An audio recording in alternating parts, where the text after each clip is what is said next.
Baltimore Orioles. On Acid. And streaming live on the Latin app. It all starts right now. Another beautiful night in Cleveland, Ohio. The last day of the month of August.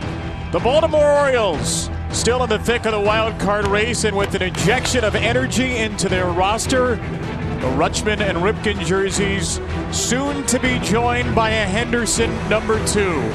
It is the Orioles and the Cleveland Guardians at Progressive Field here on this Wednesday night.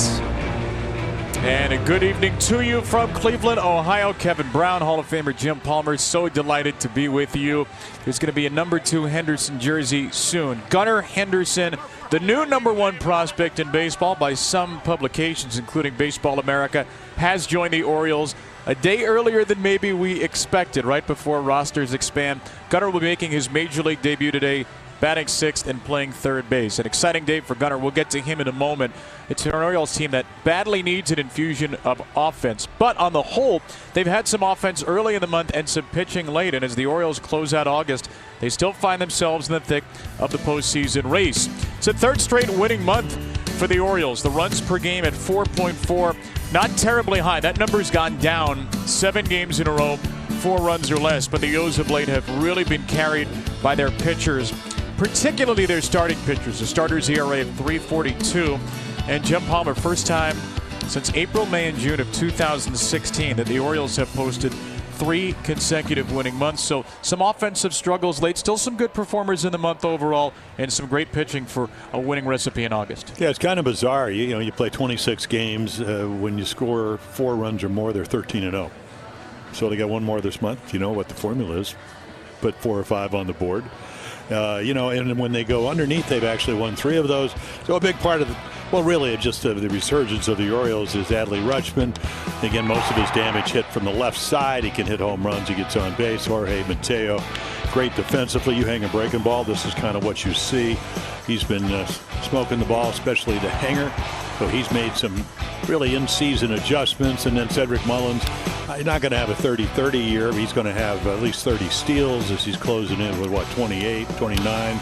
And then all the other things, doubles and triples and great defender, stealing bases, high on-base percentage. He's playing the role really of a leadoff guy. And one of the most important things we talked about it, Brady Anderson saying, yeah, you can hit 50 home runs like he did one year, but your job as a leadoff guy is to score runs, and Cedric doing it as well as anybody. Well, in that package there with those 3, you saw power, speed, and athleticism, and the Orioles think they got that in spades with a player they added today. Gunnar Henderson, not often you get to call up the number 1 prospect in baseball once during the year. It's certainly not often you get to do it twice. Baseball America's number 1 prospect, Gunnar Henderson, at 21 years old, had his contract selected today.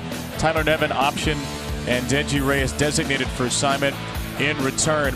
Henderson, Baseball America's top prospect. Adley Rutschman was that a few months ago, and he continues a list of young Orioles who made their debuts this season.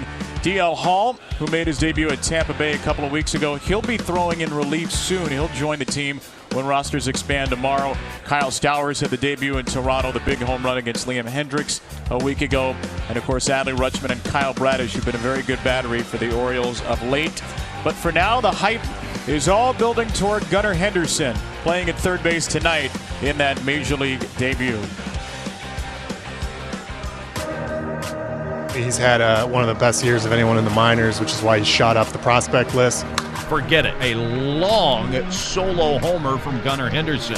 He's doing everything well. Hitting for average, hitting for power. He's improved his defense at shortstop. But I think he's also putting himself in a position to be in a lot of conversations about maybe helping this team down the stretch. He's really athletic, big, strong. I like his left-handed swing. I love his arm strength. He's an impressive kid also. I think he's really matured in the last couple of years.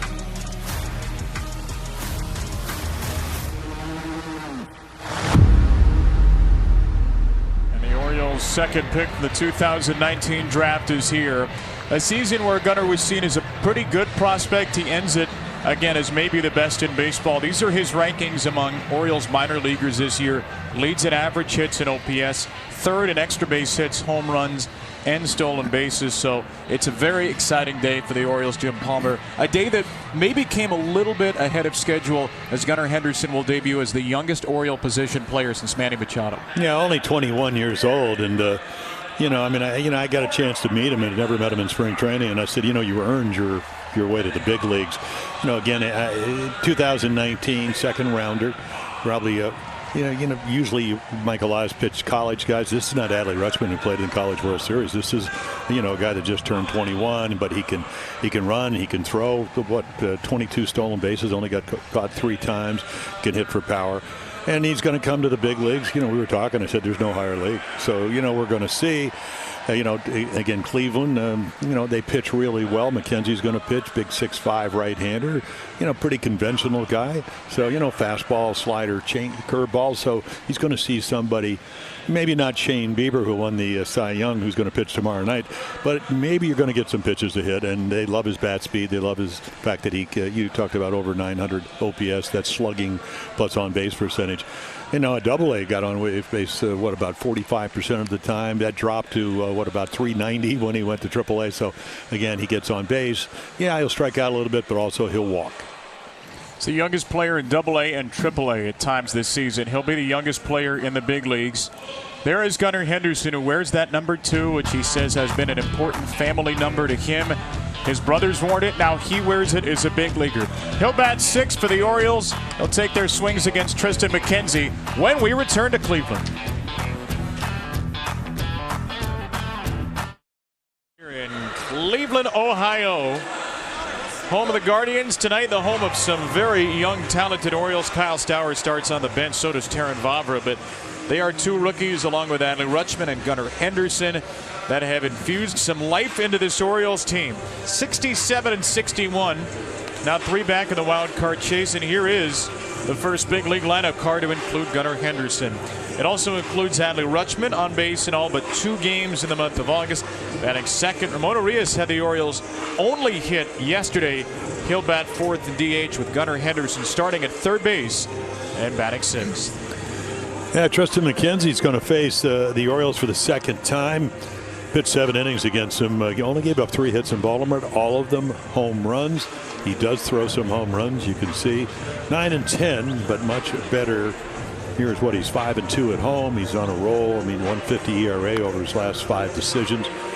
Again, he's former #1 draft choice out of actually Royal Palm, which is a little bit west of Palm Beach. And again, throws the ball downhill, fastball, about 92, so it's not overpowering, but he is 6'5", throws it downhill, big overhand curveball, and then it goes with him. He's got a slider to go with it. Yeah, take a look at your StatCast curveball. So again, 6'5", tremendous arm reach, and also perceived velocity. In other words, how close you release the ball to home plate's got to be pretty ample, because again, the spin rates, Kevin, are not particularly astounding. He's not left in the 26, 2700, but the curveball, some games it really does break well. Let's see if that's the case tonight. It looked like maybe 10 of those 60 were in the strike zone. That's his strikeout pitch of choice. Had 14 2 starts ago against the White Sox. Against Cedric Mullins to lead off the game, a high fastball from the 6'5" McKenzie, listed at 165 pounds. He is a spindly right-hander. Spindly. Spindly, slender, slim, or just plain skinny, Tristan McKenzie. Pipe cleaner, thin. I once had an ump. I looked in and had Runge called me, I can't tell you the words, but called me a pipe cleaner. Skinny pipe cleaner, something. Well, it worked for you, and it's working for him right now, McKenzie. 6'10" on a beautiful sunny Wednesday night, 31st of August. Cedric Mullins, the American League stolen base leader, swiped his 29th yesterday, jumping ahead of his teammate Jorge Mateo. Mullins did have an 11-game hit streak snap, but he has stolen a base now in 4 games in a row. These Orioles 67 and 61 overall, 30 and 37 on the road. Only 13 and 15 against the American League Central this year, surprisingly. And a high fastball pop foul by Sed. Yeah, even the Astros, when we went down there, I was surprised that they were under 500 against the American League East. But then again, almost everybody you ever talk to in the other divisions, whether it's the Central or the West, tell you, yeah, the Orioles do play in the toughest division. There is that first curveball from McKenzie, his big strikeout pitch. The league hitting just 122 on that curveball this year. They're only 199 on the fastball, even though McKenzie averages about 92 with it. Yeah. And the home runs, as we mentioned, 21, 12 of them on that fastball. On a 3-2, ground ball foul from Cedric Mullins, 7 pitches into the game. Doesn't walk a whole lot of guys, 37 in 147 2/3 innings. But the amazing thing, even last year when he was 5-9, and through the minor leagues, always less hits than innings pitched. 104 and 147 2/3 innings pitched. So what is it about McKenzie? What do you see? Is it deception? I just think it's the deception, the fact he throws downhill. Really, I mean, he's got a nice athletic windup. We saw that from Cal Quantrill last night. He gets over his front side. And he's not afraid to pitch to contact, which will lead to home runs. And there's a slider. A really good pitch. You get enough pitches to hit. Probably had a hittable pitch before, but he just keeps coming at you and then throws. It almost acts like a cutter. Goes down a little bit, so good vertical break. And it's also perfectly located down and in. First slider of the game is his first strikeout of the game. Carl Willis, the longtime Cleveland pitching coach. His staff has been terrific this year, 8th in the big leagues, 3.65 earned run average. Adley Rutschman gets a first pitch curveball, and he's gotten a lot of those recently. Really saw Houston pepper him with curveballs in the series. Had a 12-game on-base streak snap. And still reached in 23 out of 25 August games. He did hit a very hard ground ball yesterday into the shift at second. Hit a fly ball to the wall in the 6th, but like every Oriole except Urias went hitless. Yeah, he turned on a fastball, about 96, like he knew it was coming. And then again, I didn't even think he hit the ball that almost got out of here to right center. The ball went a long way. Wind pretty much like it was yesterday, even though down on the field it really does swirl. That ball is belted by Rutschman, sending the center fielder Benson back, and another hard hit ball results in an out. 105 off the bat of Adley Rutschman. Take a look at their defense, and it's a good one, very mobile. So Benson making a couple of nice catches in center, so he's back out there. Kwan, of course, up for the Golden Glove in left. Oscar Gonzalez, more of a hitter in right. Ramirez, Rosario, Jimenez, Naylor, who had the big 2-run home run early, and then Luke Maile. Very good defensive catcher. He's thrown out about 28-29% of the runners that have tried to catch to steal bases. And 2 down for Santander. And a check swing is a fair ball for Anthony. That's a happy accident under the glove of Ramirez. And Santander will hold at first with an excuse me infield single. Rather fortunate. A little smile right there. There it is. Check swing. Nobody playing over there.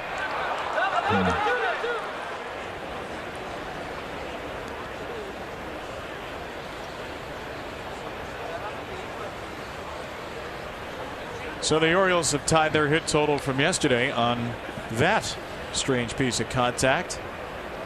Santander with a base hit is 117th, second most on the team.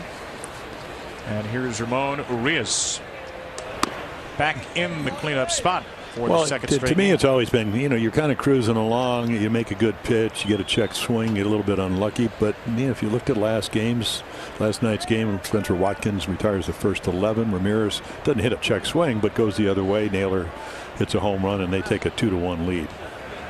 So you keep the inning alive.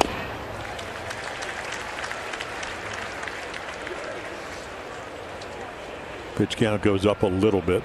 Pretty efficient when it comes to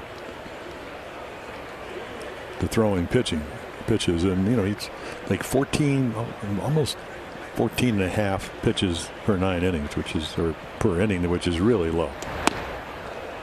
Just 93 pitches, 6 innings last start for McKenzie. Third in the American League in WHIP, walks and hits per innings pitched. Tristan McKenzie, that number 0.96. He's 10th in earned run average. Got a 317 mark. Not a lot of hits, not a lot of walks, as you said, will allow some home runs, and a fastball gets a swinging strike here. A couple of those to Urias. So 92, 93, and he throws 2 balls not by him, but locates them really well, and Urias hits the fastball as well as anybody. Very Francona looking on. Is that the deception, the extension? Yeah, it must be.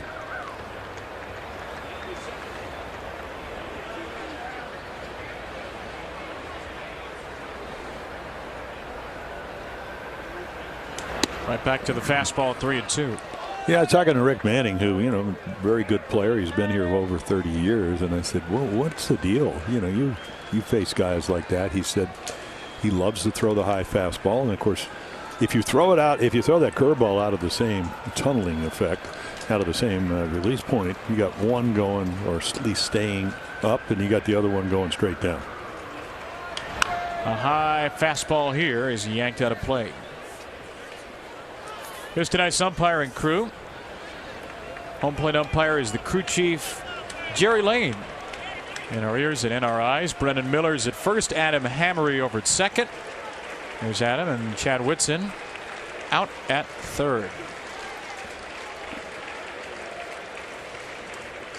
Well, a 9-pitch at-bat started the beginning. A 7-pitch at-bat at least for Ramon Urias here. Another long first inning. And this is what the Orioles did in Houston. They made the Astros starters really work in the first inning. Forced McCullers to throw 17 pitches in the first inning. Urquidy 31, Verlander 28 in that series. Cal Quantrill reversed that with a 13-pitch first yesterday and would end up throwing 6 efficient innings, allowing just 1 hit, walking 3.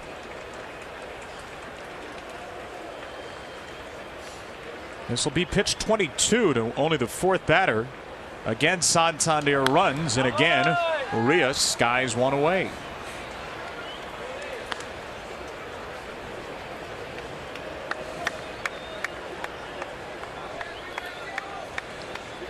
Now, a lot of 4-seamers. You know, the first 2, at least 2 of the first 4 pitches, able to get the 2 strikes. And again, very consistent velocity, not overpowering. Average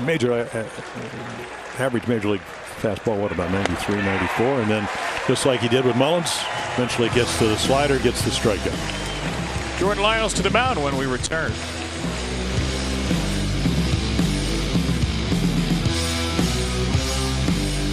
Half ahead of Minnesota in the American League Central. It's a good young lineup. Stephen Kwan, Ahmed Rosario, Jose Ramirez, all over the top 10 leaderboards in the American League. And Andres Gimenez as good as anybody in the 6th spot. A good 9 to face the veteran Jordan Lyles. Yeah, Jordan, he's done everything that Mike Elias wanted him to do. You know, he's 5-2 in his last 7 decisions, a lot of innings. Doesn't walk a whole lot of guys. You know, can strike you out, but he's not a strikeout pitcher. And after throwing 38 home runs are down this year. Ball 1 to Stephen Kwan to start that 27th outing.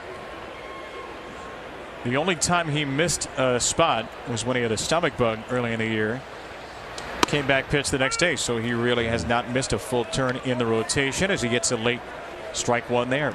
Did he call that? Yeah, I was kind of waiting for him. Stephen Kwan off to a great start. Back to Lyles, who sweeps him away.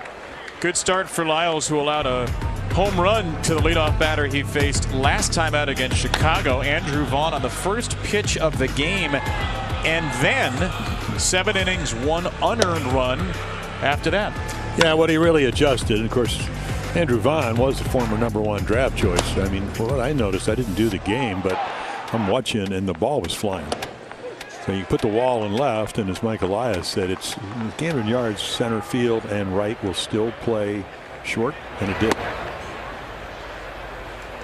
When he pitches well, he's out of the middle of the plate. As simple as that, because he's got 4 or 5 pitches. I mean, every once in a while he may throw a cutter, but not too often. You can't really look for any one pitch. Pitches back-to-back sliders to start. Yeah, it pitches very quickly and.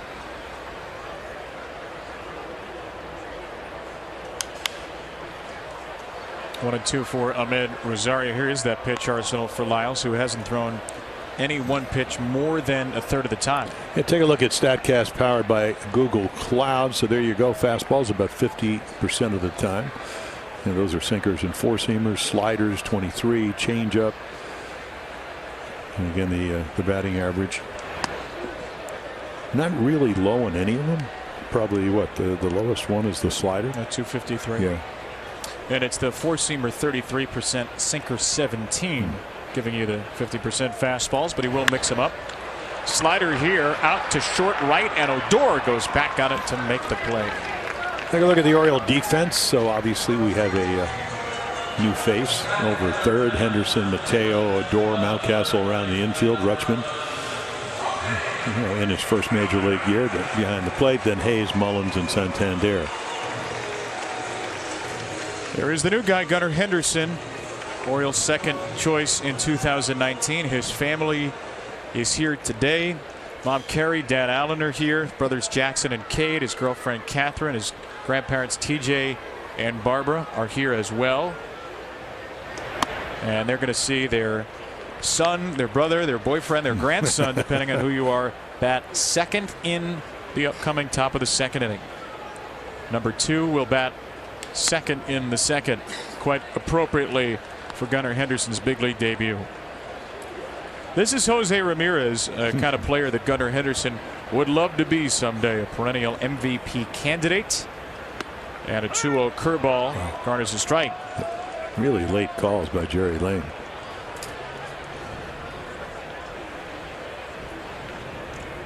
There's the Ramirez shift, and he yanks one wide of it. Second most RBIs in the American League, second most extra base hits. You can probably guess who has more. Whereas number 99 plays for the Yankees. Third in slugging percentage in the AL, and Ramirez with his 38 doubles paces the AL in that category. Switch hitter, much better from this side of the plate. Yeah, you go back and you look at, we get their notes pretty good. They give you the number. Nobody in the major league since 2017 that has more extra base hits than Jose Ramirez. Hit machine, runs every ball out. He can steal a base. Really good to third baseman. How about that? Yeah. Looked like maybe a cutter from Lyles, his first of the game, and Ramirez with a 2-out base hit, much as he did in the fourth inning rally last night. Well, he only throws his cutter 2.2%, but their assistant hitting instructor, Victor Rodriguez, said, you know what, even if you throw it 2%, this is the guy you're usually going to throw it to because you want to fool him, and it didn't. But again, his approach is just like we saw him last night when he started the rally. Just serve it to left as he did last night, or serve it to center. And once again, with 2 outs, it gets Naylor, who hit the big 2-run home run. Gave them the lead, and then they would add 3 more runs and win the game 5-1. Second most home runs and RBIs for the Guardians. Naylor slugging .459. And Naylor with a big uppercut at this curveball for strike 1. Yeah, Ramirez, he can run a little bit. I don't know if they'll run with the home run guy at the plate. 14 out of 20. The Guardians are an old school kind of offensive team. They have the second fewest home runs in baseball, 29th. They're the 4th fewest walks, 27th. But they steal a lot of bases and steal at a very good rate. 83 steals, 3rd in the American League at an 81% success rate. And they are 8th in the 15-team AL and runs scored, 4.3 per game. Tito, Terry Francona. His team plays to their strengths. Young, contact-happy group.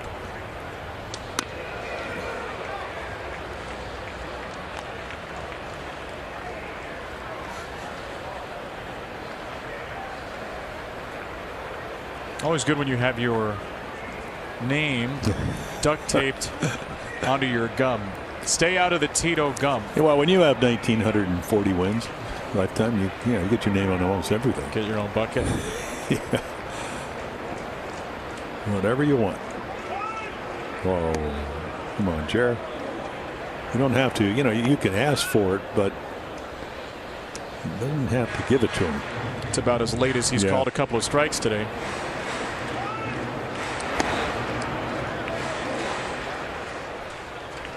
I don't know. It didn't look like Josh Naylor was actually saying anything. Maybe he's a ventriloquist, but I don't.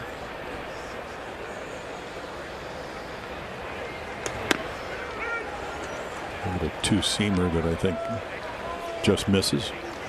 I said again, that was a late strike. That was a strike. We're going to be doing this game on 2-second delay tonight. Right along with Jerry. 1-2 for Naylor. Only 56 strikeouts, 93 games. Another big contact hitter.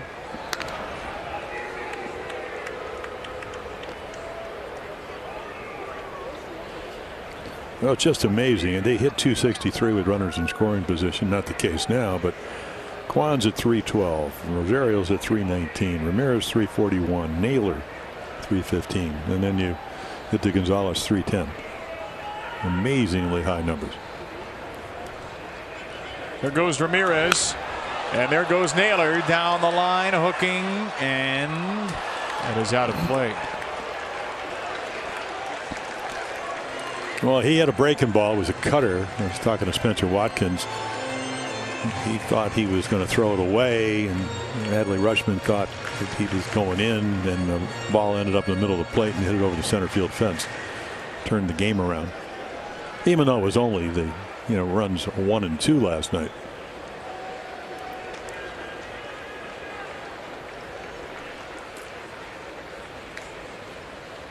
Guardians would score 2 on that swing, 3 in the 5th. And right now Lyles and Rutschman are trying to get back in sync. An at-bat made for the pitch clock right here. This video will be archived in the Major League offices very soon. What's it going to be with a runner on 18 seconds? Something like that. 1-2.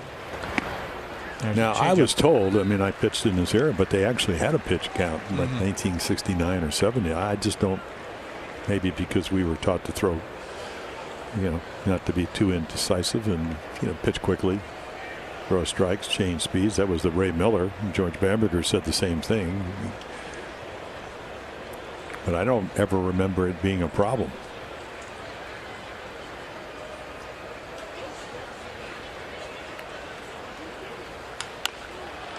On the ground. Oh, it's off the glove of Mateo, who cut off Odor, and he maybe shouldn't have done that. Ramirez goes first to third, and Ramirez takes a big lead off third, forcing Mateo to throw him back that way. Well, the dreaded extra out, because it's a routine 2-hopper, maybe a 3-hopper. It's going to be right at the door. Now he's playing, look how deep, so maybe that's why Jorge thinks he'll get there a little bit sooner, which he does, but he just flat out misses it.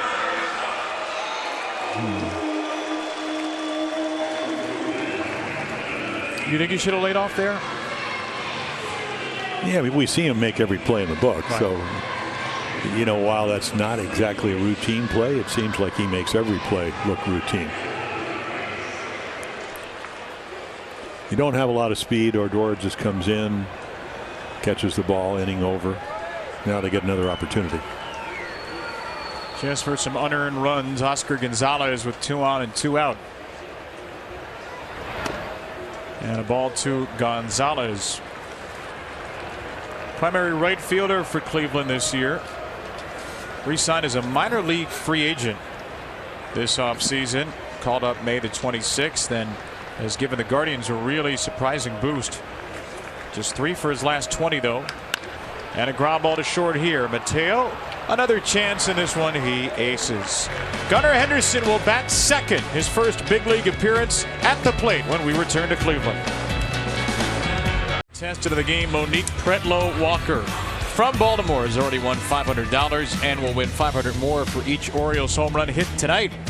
Play Fast, Play Home Run Rich's bases loaded progressive ticket for a chance to win cash instantly. Play fast, win fast at any Maryland lottery retailer. We will get a Major League first at bat shortly. Ryan Mountcastle to lead off with Gunnar Henderson on deck. And Mountcastle batting against Tristan McKenzie. There is Baseball America's #1 prospect waiting in the wings, Mr. Henderson. As close as he's ever been to an opposing big league pitcher. And he's standing on deck, kind of in his stance, kind of getting the front foot down, timing. He'll start kind of anticipating when McKenzie releases it. Try to do that, whack one in the left. A base hit for Ryan Mountcastle. And here for the first time in the big leagues is Gunnar Henderson.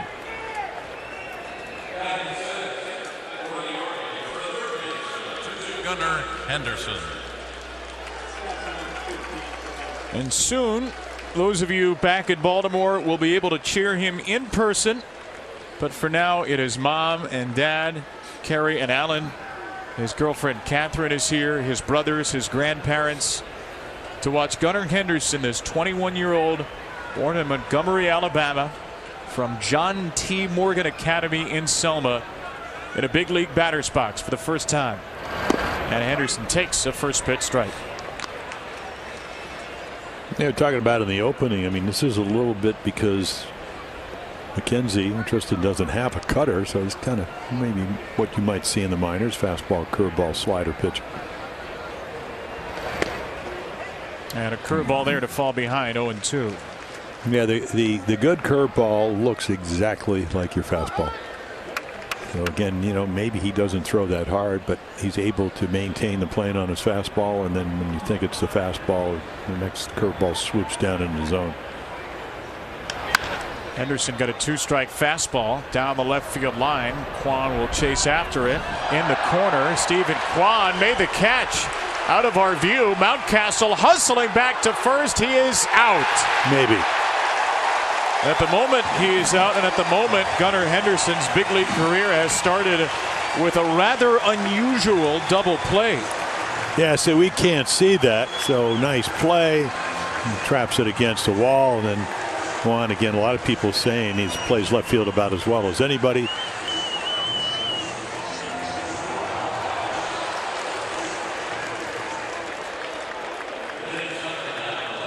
I don't know, but I guess they're not going to challenge. Boy, from that angle, it's hard to tell. Anthony Saunders definitely thinks he was safe. Well, the Orioles have decided not to challenge, and that is one heck of an unusual welcome to the big leagues for Gunnar Henderson. Well, not particularly good base running with the play in front of you. I mean, you get to see, you get to, you know, the ball. The minute the ball goes foul, you know, you got all kinds of time to turn around. I mean, and to catch it down in the corner and then not be able to get back to first. But it certainly looked foul from our vantage point right from the start. Mountcastle apparently couldn't tell the angle, and he got himself way too close to second. Austin Hayes reaches for a slider, 1-2 for him. Orioles had just 3 hits against Tristan McKenzie the first time they faced him in June. All 3 were home runs. Austin had one of those 3.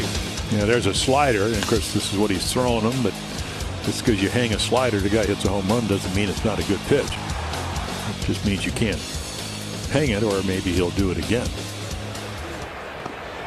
Breaking ball here. Hayes went. Hayes knows it. Hayes is thrown out by Maley. So 1-2-3 inning thanks to the double play for Tristan McKenzie. Baltimore debut should be Friday against the Oakland A's. Friday and Saturday night at 7:05. Sunday at 1:35. Catch Gunnar Henderson as the Orioles host Oakland at Oriole Park. Grab your tickets now at Orioles.com. Henderson hitting into a foul out double play on an amazing catch by Stephen Kwan in the left field corner, where Ryan Mountcastle was caught past second base. So Gunnar 0 for 1 in the big leagues, back at third. as he watches ball one from Jordan Lyles to Andres Jimenez. Jimenez, an all-star starter, and deservedly so, has been one of the best players in the American League this season. Turns on an inside fastball here, and that is out of play. 10th in the American League in slugging percentage, Jimenez, 7th in OPS. Hit the Orioles very well, and he's also been an excellent defensive second baseman for the Guardians. Yeah, 4th in average. I mean, you can go down the list. 4th in average. 365 runners in scoring position, one of the leaders. And he's not a real big guy, but we saw in Baltimore hit the 3-run home run off Dean Kramer, the only runs he gave up, and blasted it onto the flag court. It looks to me a better low ball hitter than high ball hitter.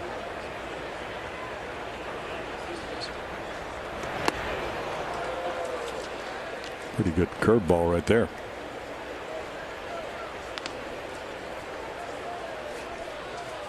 That curveball to lefties has been very effective. Statistically, his two best pitches to lefties have been the curveball and the sinker. Most of his strikeouts to lefties have come on that sinker. They'll go with a curveball here and another really sharp one as Lyles strikes out Jimenez. Well, Jordan Lyles is 6'5", very much like Tristan McKenzie. So there you go, 1,000 career strikeouts.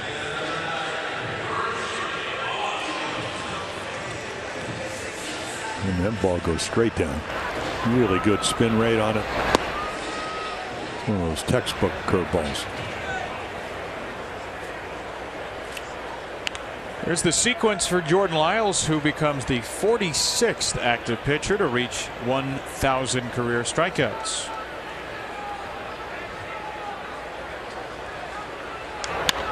And now a pop-up from Richie Palacios into left. And Austin Hayes. Former Towson Tiger is 0 for 1.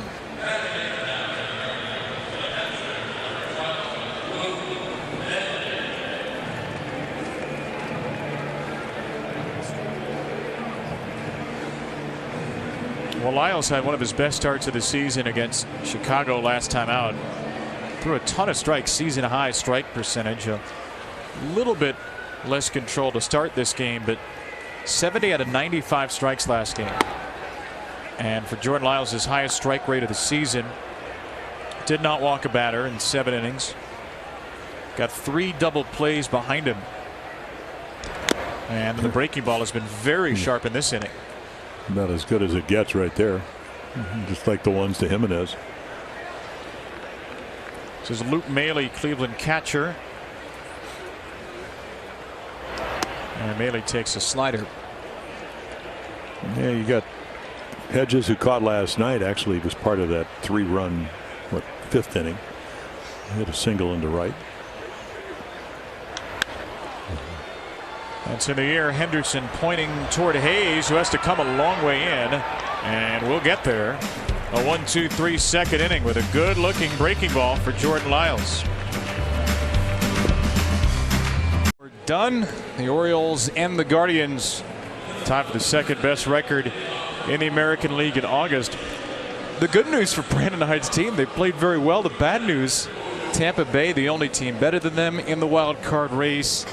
Seattle a half game behind them, ahead of the Orioles in the wild card race. So they've gained ground on some teams, but the American League wild card contenders and Cleveland have had a very good month overall. Yeah, Tyler Glasnow, he's back on. He's on a rehab after coming off Tommy John down in Durham. Fire Rising also shoulder. Whistler, they're all rehabbing. And they're part of their bullpen. JT Shagwell's back as well for Tampa Bay. They got a win yesterday. He only pitched an inning, but McClanahan couldn't pitch. Rougned Odor through the left side, and the Orioles have 3 hits in the first 3 innings against Tristan McKenzie. Well, I told him down in Houston, got to meet his dad. I said, you want to hit 280? And you want to get balls down and in that you can drive? Do this a little bit more often. Nobody plays there. They stayed inside it. Didn't overswing. I mean, when you hit a home run every 32 times up, you're not really a home run guy, so you need to make more contact. Great thing about Rubnet, he's about about almost 65 points higher when you get runners in scoring position, because I think he focuses a little bit better. Tries to do what he just did.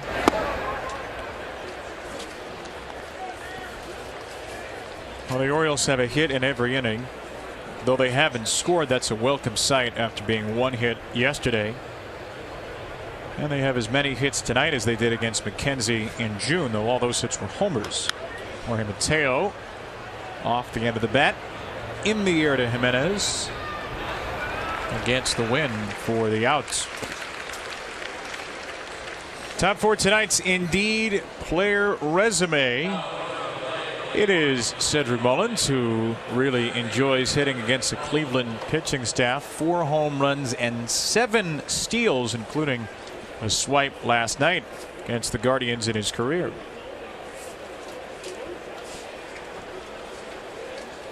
And that stretch last year where he reached base in 9 consecutive plate appearances in the middle of a weekend home series against Cleveland.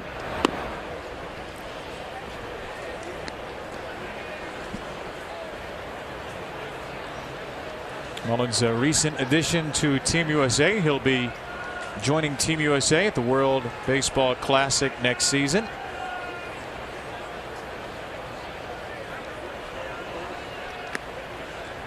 Good pick there by Maley, 2-0.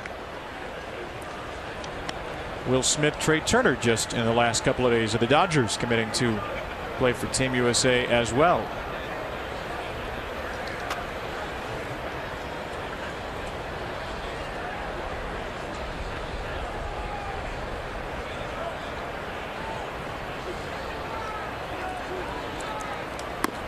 Will it be a March event like it usually is? U.S. will play starting March 11th to 15th.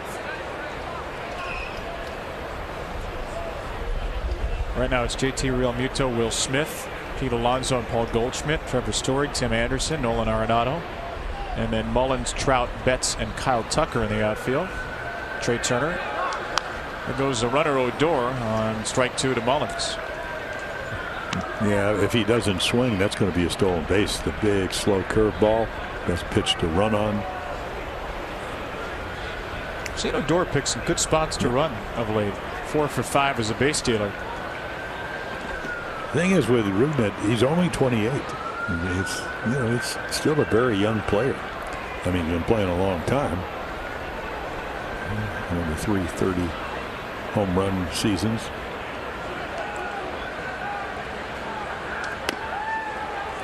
He's only 1 year older than Jorge Mateo. 1 year older than Mullins, too. In fact, the oldest Orioles in the lineup tonight are Urias and Odor at 28. 3 27-year-olds, actually 4. Castle's 25, Rutschman 24, Henderson 21. Odor going again. Mullins into right field for a base hit. So that worked to perfection. Odor on the run will go first to third. Cedric Mullins starts a new hit streak, and the Orioles have runners at the corners with 1 out for Adley Rutschman. Yeah, the 11-game hit streak ended. I don't know if this is a slider or something down. He gulps it. Because he's running easily into third. Well, a lot of options if you're Brandon Hyde. You got a guy that can steal bases, 29, only been caught 8 times. Was the slider, which was the strikeout pitch against Cedric in the first inning. But 3-2, maybe you don't throw it as well as he did the other one, so it's a little flatter, more hittable. Another first pitch curveball to Adley Rutschman. I mean, is it as simple as he's hit fastballs so well that teams are just staying away from him to start? I would think so. Yeah, I mean.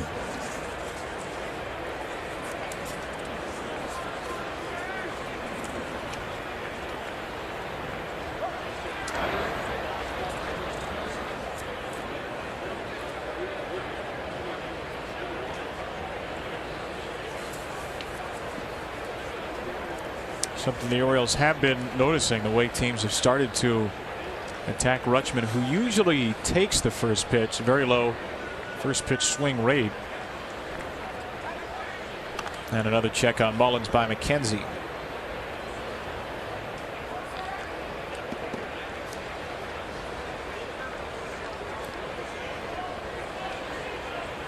You like the base stealing play here, first and third, or would you just let Adley swing? Well, he can do both, and he can still steal the base, stay out of the double play. I know Adley, of course, gets a little more difficult, but he, situational hitting would be try to get a ball in the air. Try to do what you did the last time. Now, of course, you got a pitcher standing 60 feet 6 inches and said, okay, I'm going to try to strike you out, or maybe get you to throw a ground ball.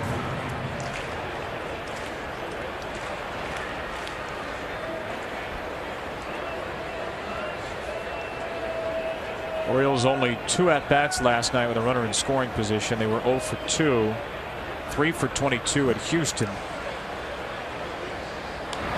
A curveball, and Rutschman just got a piece of that big swing and miss pitch from McKenzie. Tristan McKenzie definitely coming in as a fly ball pitcher. 121 on the ground, 165 in the air. One number that jumps out, and it's kind of high is because he's pitched well. Record at 9-10, but ERA a little over 3 runs a game is the runner in scoring position number. 22 for 66, 333. League averages in the 240, 250 range. And there he gets to go up the ladder.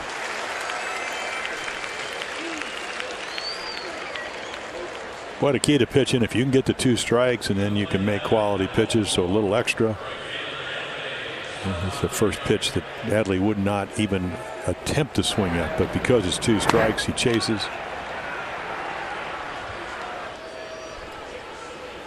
So a 4-pitch strikeout of Rutschman. And the inning is in Anthony Santander's hands now.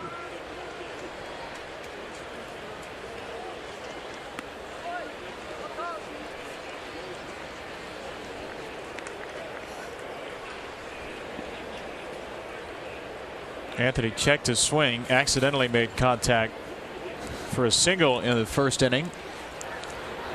Second best on base percentage on the Orioles, .335. Leads the team in slugging at .456. And highest runner in scoring position number, 282. Because they have 7 guys. 7 of their 9 guys hitting over 300 runners in scoring position. Isn't that amazing? But a lot of it is they're good hitters. A lot of it is they make more contact than anybody else.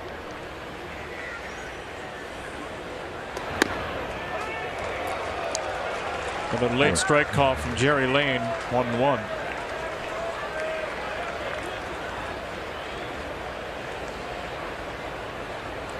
Santander, the 9th leading RBI man in the American League. 73 of those, career high 23 home runs.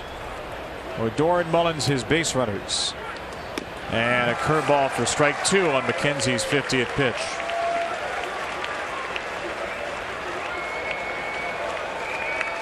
Well, he's almost got a strikeout per inning, and his curveball maybe a little late breaking.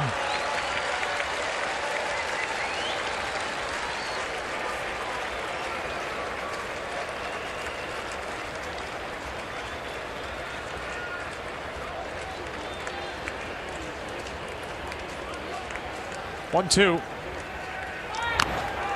Just got a piece. Yeah, we don't see 95 very often, but there it was, trying to just ride it up into the zone. Average is 92.4. Tristan McKenzie. 42nd overall pick in the 2015 draft. These two, for a couple of years, were in the same system in the Cleveland minor leagues before Santander was a Rule 5 pick. A curveball popped up just underneath Tom Hamilton in the Guardians radio booth next to us.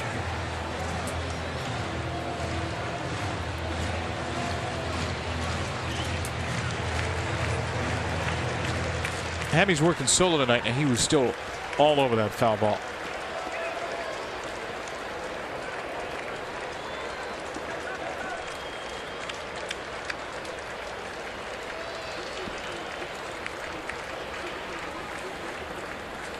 Another 1-2.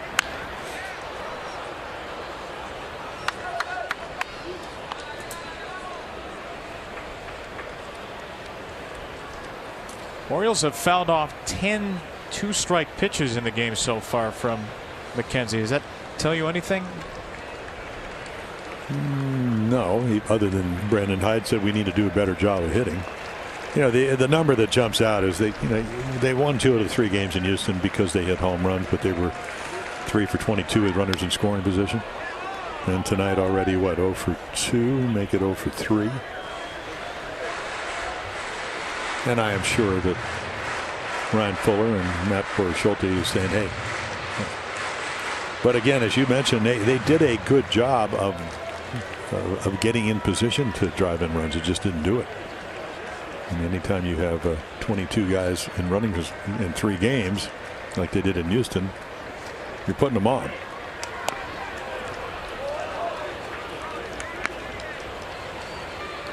I think the frustrating thing is that, you know, when Adley strikes out, you don't even need a base hit. Kitchen sink right here. Curveballs and four-seamers, curveballs. And again, the velocity needed to get Santander out. It's gone up this inning. Here's the ninth pitch. It's his first slider of the at-bat.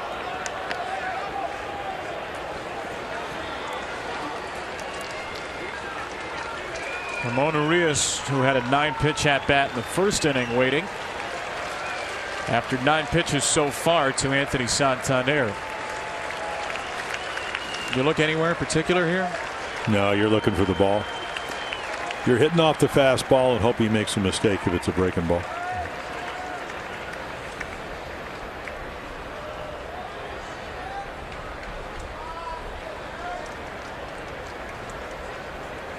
Left-handers just 148 against the McKenzie fastball this year. Will he return to it? We'll find out after a call of time.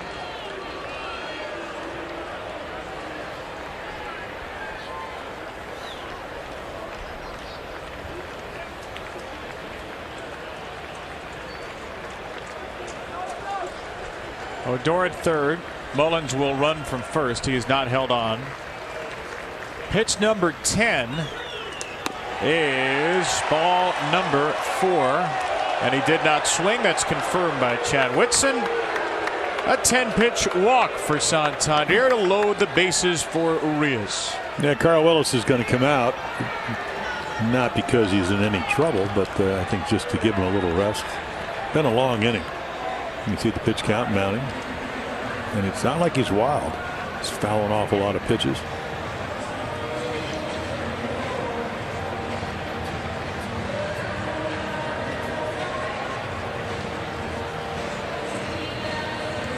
Carl Willis in his second stint as pitching coach here in Cleveland has been a pitching coach for 5 different Cy Young winners in his career. CC Sabathia and Cliff Lee here, Felix Hernandez in Seattle, Rick Porcello with the Red Sox, and then Shane Bieber here 2 years ago. There's the pitch count. McKenzie's now gone beyond that high first inning number here in the third.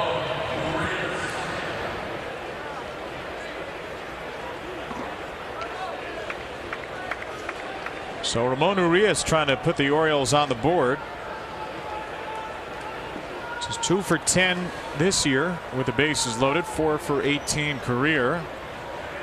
Odor and Mullins and Santander hoping Ramon can bring them home. And a first pitch slider for ball 1. Well, struck him out after, again, what, 9 or 10 pitches on a slider the first time up.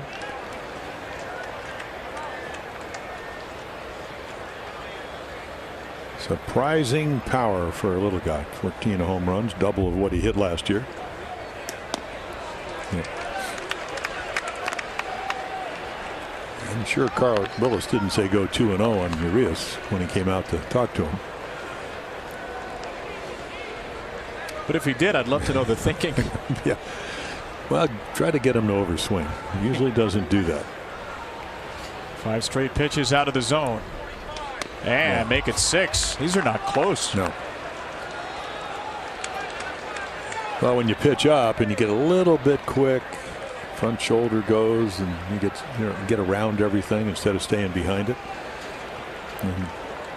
And again, in talking to some of the Cleveland broadcasters and coaches, he has a tendency every once in a while to get into that. And that is well high. A 4-pitch walk for Urias.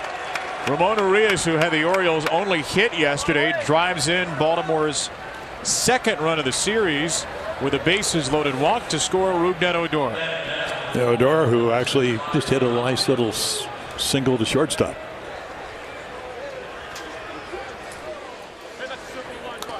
And that brings up Ryan Mountcastle, who took a slider into left field for a base hit the first time.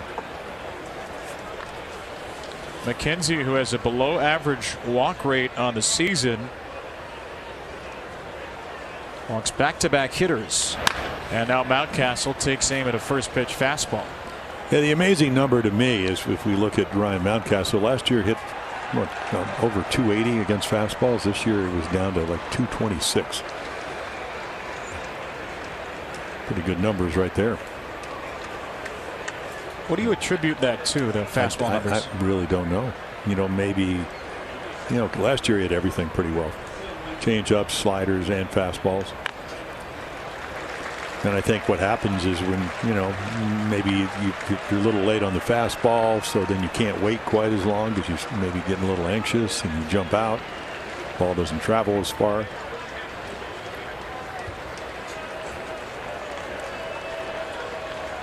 And already Sam Hedges loosens in the Cleveland bullpen. Well, they got a great bullpen. He's been pitching very well, and you're in the middle of a pennant race. Twins are clawing their way back. In the air to center, well hit, poorly placed. Orioles leave 3 but score 1 on 2 hits, 2 walks. They draw first blood in Cleveland. The first 15,000 fans 15 and over will receive the first ever Orioles soccer jersey presented by Pepsi. Don't miss out on this brand new crossover kit. Great seats are available. Tickets as low as $15 at Orioles.com/tickets. You can wear the Orioles crossover kit and say, "Come on, you Gunners," and now, "Come on, you Gunner." Gunnar Henderson, big league debut today for Baltimore, with the Orioles ahead of the Guardians in the middle of the third, trying to snap this modest losing streak. There's a frustrated Tristan McKenzie after a 29-pitch third. Jordan Lyles with a strike to start number 9 hitter Will Benson. Good quick inning for Jordan. 10 pitches in a 1-2-3 second.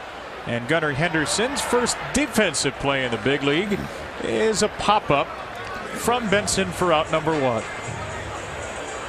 Wear the smile, kid. You've got a career 1,000 fielding percentage as a major leaguer.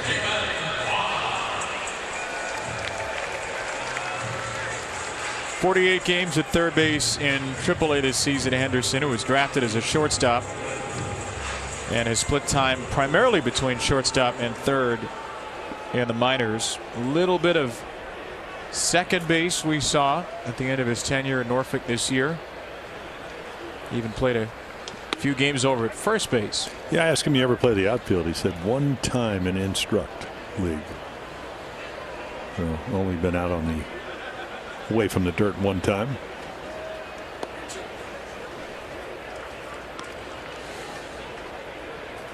Well, he's such a terrific athlete. A lot of folks thought when Henderson was drafted around 6'2", 210, that's not the recipe for a shortstop. Orioles think he can play there, and at the moment the expectation is he'll play mostly third because Jorge Mateo has entrenched himself at short so much. Brandon Hyde said we'll likely see him at short.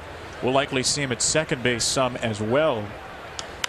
Not as likely to see him at first now that the Orioles are set to add Jesus Aguilar, who's here after signing a minor league deal today, part of the taxi squad, and should be added to the expanded rosters tomorrow.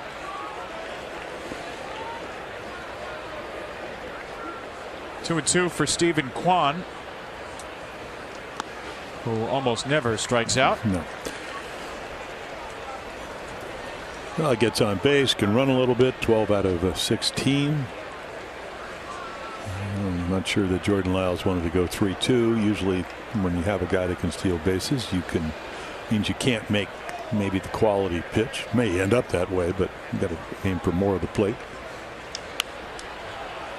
That's a pop-up. Henderson is there again. Henderson maintains his perfect fielding percentage. Well, it's totally different up here. Lights are different. Maybe the feeling is different. Of course, these games, I guess in April and September in Cleveland, they play them at 6. So the lights really don't take effect till, I don't know, at this time of year, probably about, what, maybe 8:15. Kind of a twilight event.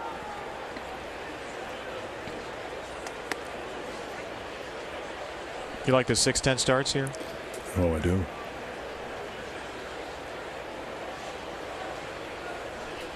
Rave reviews across the board.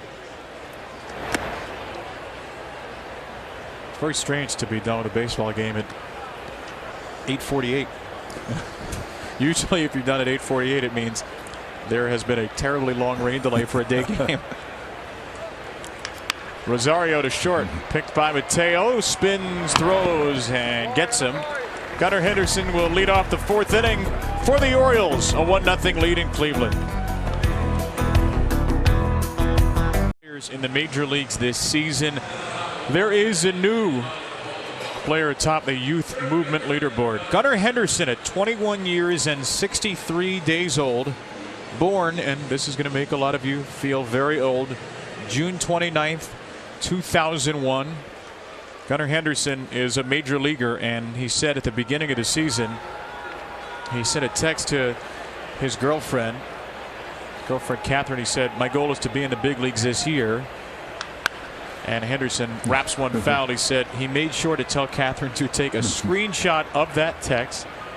There is Catherine sitting next to Gunnar's parents, Carrie and Alan, and a goal that might have seemed even a month ago inconceivable. Henderson has accomplished it at a very young age. One of the few high school players from the 2019 draft, the list that includes Riley Green, only a couple of others to make it to the big leagues already. And a fastball gets him from McKenzie, 1-2. Yeah, you watch all the highlights over the last couple of years, and hit the ball pretty well the first time down into the corner. Great power the other way. Throw him a breaking ball. That's where he pulls the ball.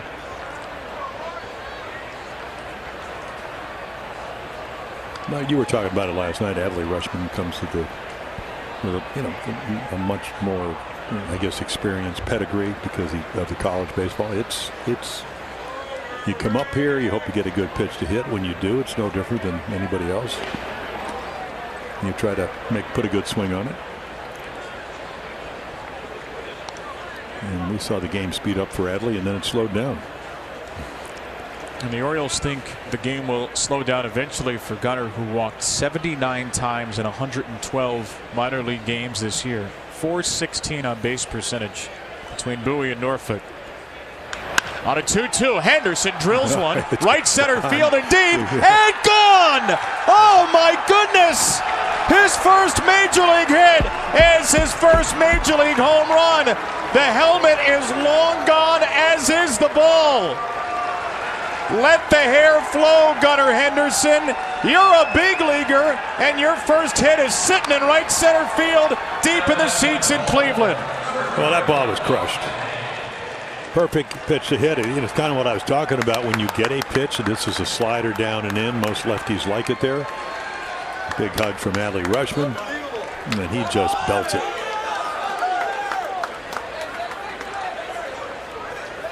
Well, they found out his hot zone in a hurry, didn't they?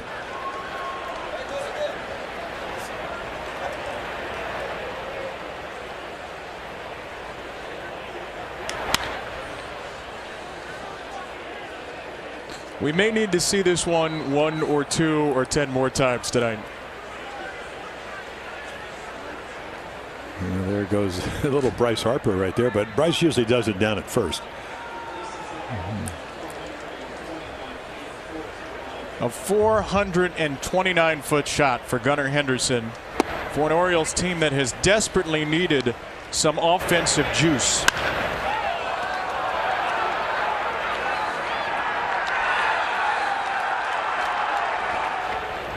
There's the family.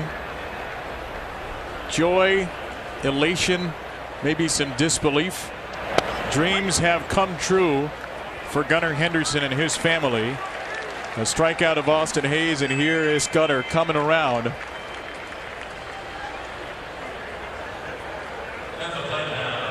It's even cooler without the helmet on. When you have that mane of hair, let the flow fly. Let the flow fly.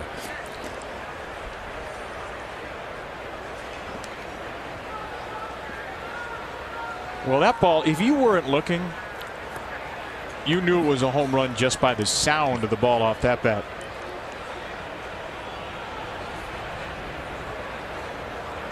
Strike one to Rougned Odor. A lot of folks have been waiting for this for a long time. And for all of you who've been clamoring for Gunnar Henderson, I guarantee you Gunnar's been waiting even longer, hoping that day would come. At the age of 21, it comes, and not a moment too soon for an Orioles team that was one hit last night. He is not going to take that home run chain off until the last possible second he has to.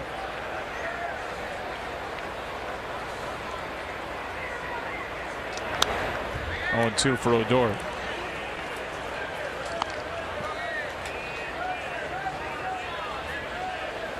I think Catherine's got a lot of text messages to check right now. Same with Dad as well. It's Dad Allen. Strike 3 for Odor and a curveball. Back-to-back strikeouts, 6 in the game for McKenzie. Yeah, gave up the long ball and then tried to settle down.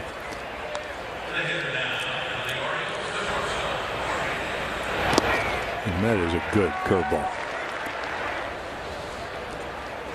Yeah, the amazing thing when you go back to the Henderson at bat, he threw a high fastball right by him and then came back with a breaking ball, and boy, he didn't miss it.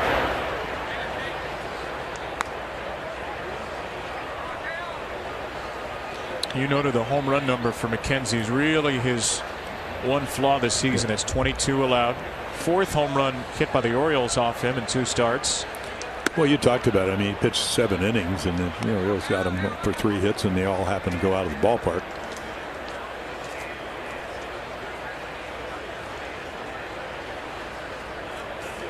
Five hits tonight.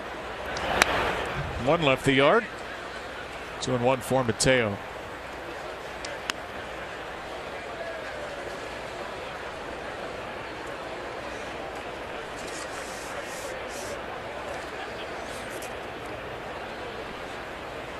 No, it looks like the pitch count's going to get him tonight because he's already at 80. It'll be very difficult to go any more than probably, what, 5? And of course, their bullpen is so good. I mean, the most he's thrown this year, at least lately, 109.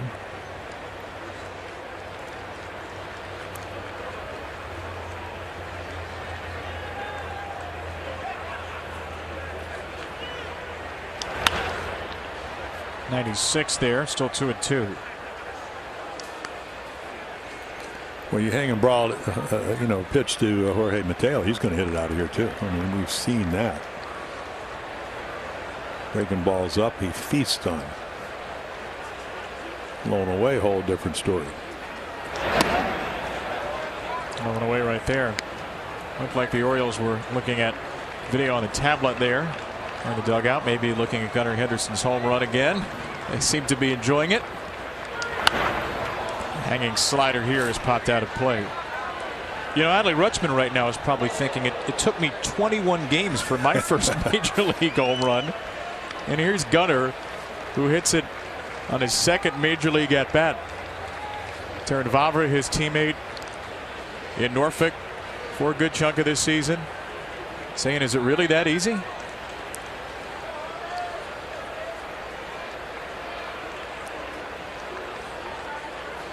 So far for Gunnar, the answer at every level has been a resounding yes.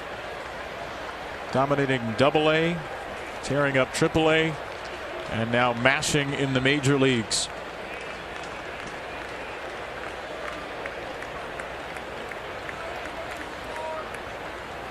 A 3-2 is drilled down the line by Mateo into the corner, and that ball is just fouled.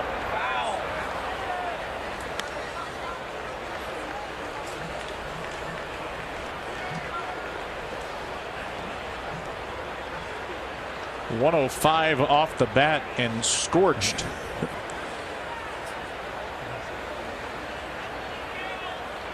That ball's all the way out of the stadium, out on the street.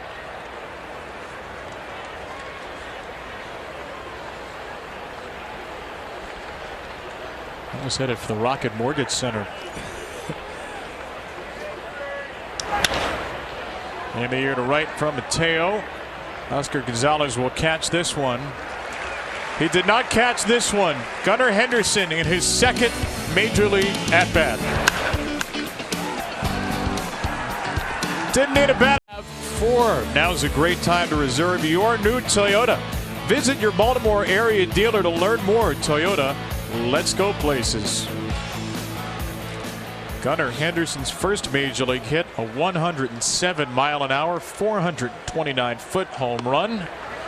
And the second at-bat of his big league career. He started by fouling into a 7-6-3 double play. He may never do that again. Will certainly do what he did in his second at-bat. Again, a solo home run, and the Orioles have a 2-0 lead on the Cleveland Guardians. See if Jordan Lyles can continue to make it hold up. Heart of the order batting. And Jose Ramirez may slice into that lead out to right center, and that ball in between Mullins and Santander. And Ramirez is in with his league-leading 39th double. And it almost looked like Anthony, I don't know if he stumbled or the fact they didn't communicate. I mean, this is usually a ball that Mullins catches. And it looked like I caught his foot on the cinder. Because this ball is hit high. It's hit well, of course. So right here, and then right here just stops. And then he stumbles a little bit. Ball falls. Lack of communication. But boy, we have seen Mullins catch that ball all the time. Of course, you don't come here very often. So certainly not like home.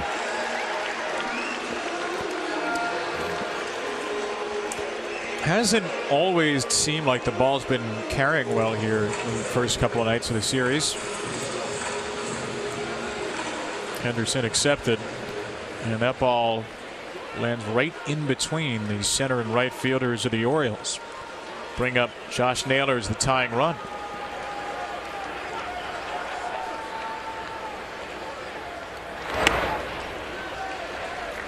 Yeah, I mean, I played with one of the greatest center fielders ever. Paul Blair won 8 Gold Gloves, but everybody always deferred to him, which is what you should do with Mullins. You know, as good as Hayes is, hey, when Cedric goes get it, let him get it. And it looked like Anthony stopped. Cedric just didn't understand that was going to happen.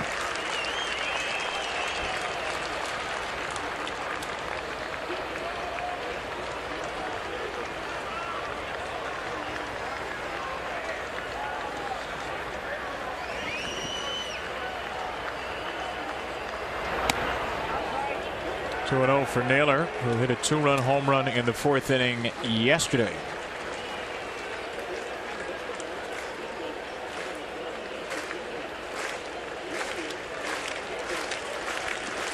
The Orioles might have Mateo a little bit closer to the bag than they otherwise would in a shift here, because Ramirez will take off for third if he gets a big enough lead.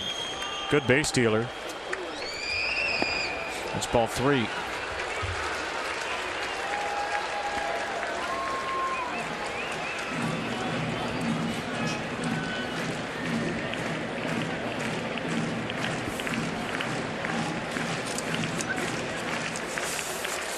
If you're Lyles here, do you anticipate a potential 3-0 swing?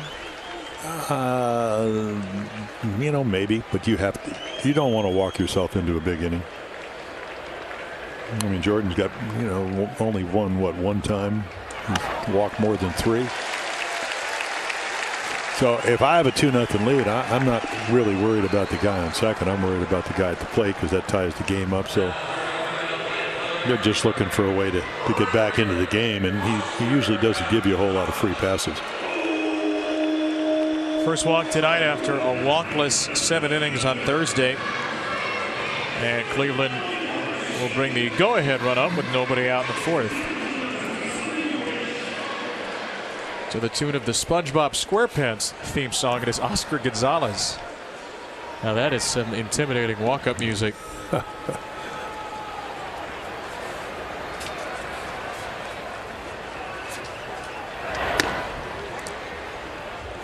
Strike eventually.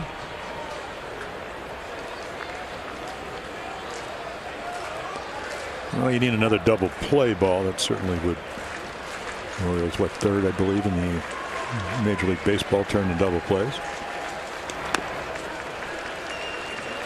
Turned 3 behind Lyles in his last game.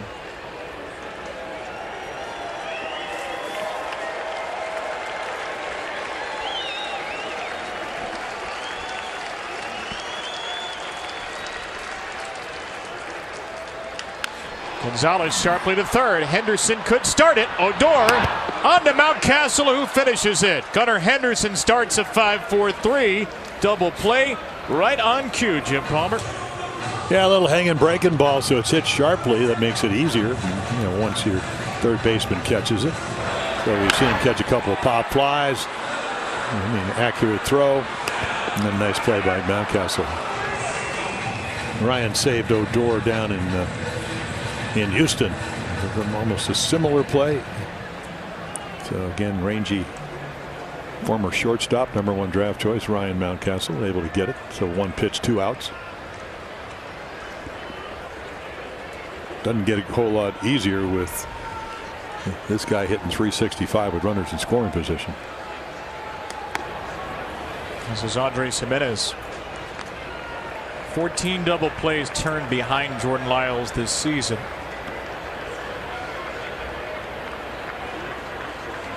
Now Jimenez, the only Guardian to strike out. Yeah, big curveball swung through it.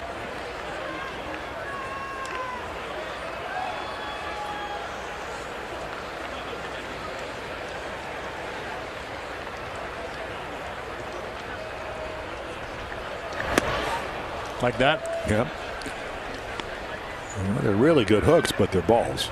And again, you know, the perception is it's going to stay up in the zone. He really, at least to this point, you know, look at that, 396 with 2 outs. It's got to be one of the highest batting averages in all the major leagues with 2 outs.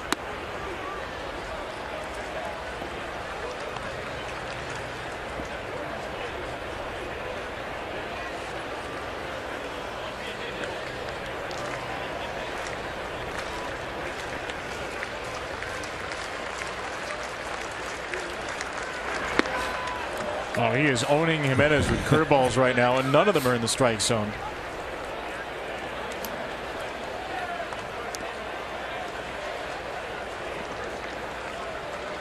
You go back to it? Well, it better be as good, because he struck him out on 2 the first time up, and then back to back here. And you don't want to triple up and not have it as good, and that's kind of what he tries to do.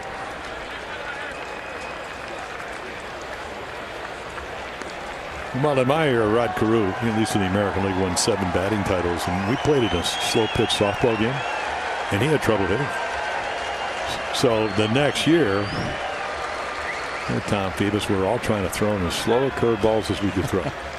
How'd that work? And they still hit 388. 3-2. Another curveball, and Jimenez walks second base on balls of the inning for Lyles. I think, again, you're either going to make your pitch, or you know, it's not that, you know, you don't probably know a lot about Richie Palacios. But again, I'm not sure you're going to pitch to Jimenez hitting 365, 297 with 2 outs and runners in scoring position. You pitch around him, and then you have to, you know, get him out, and it's the right thing to do. Otherwise, you know, he hits a double that probably tie the game up. So hopefully that won't happen. Palacios only 237, 294 on base, and slugging just 290. No home runs, 43 games here. First big league season.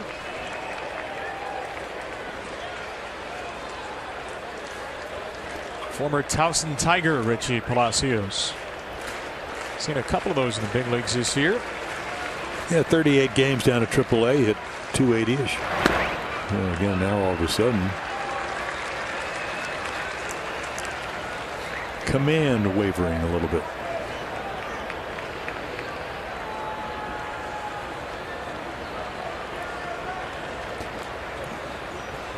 That's the inverse of the ratio you'd like.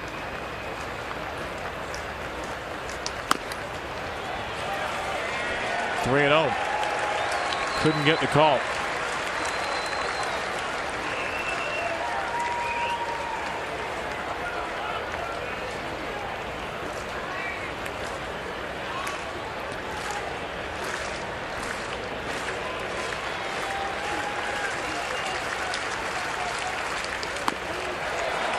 Not even close. 3 walks in the inning. 2 have been of the 4-pitch variety. And they're loaded up for Luke Maile as here comes Chris Holt.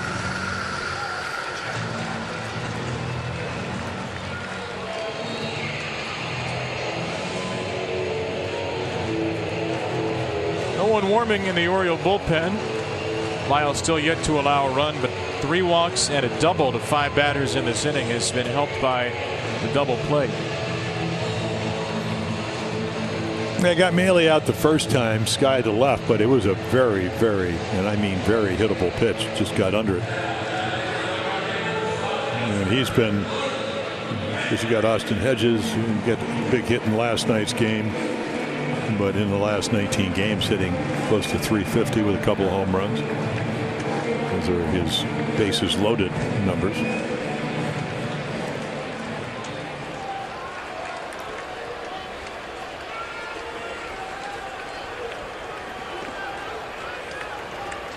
Maile, a second inning flyout and a good curveball here.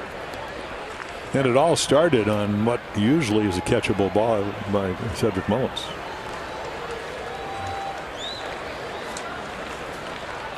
Maile, the better hitting catcher, the 2. Another curveball, and Lyles jumps ahead 0-2. Well, this has got to be the best curveball he's had all year.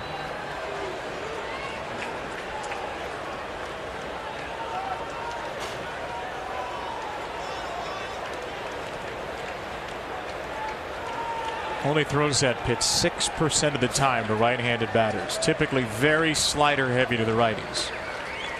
It's been all the curve tonight.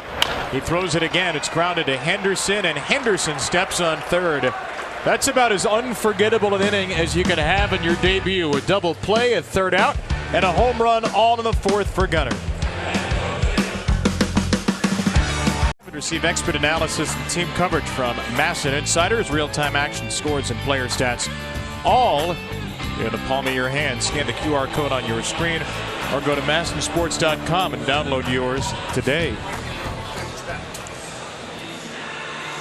Some Orioles fans are either checking the app or they're just watching that Gunnar Henderson home run for a 100th time. Well, why not?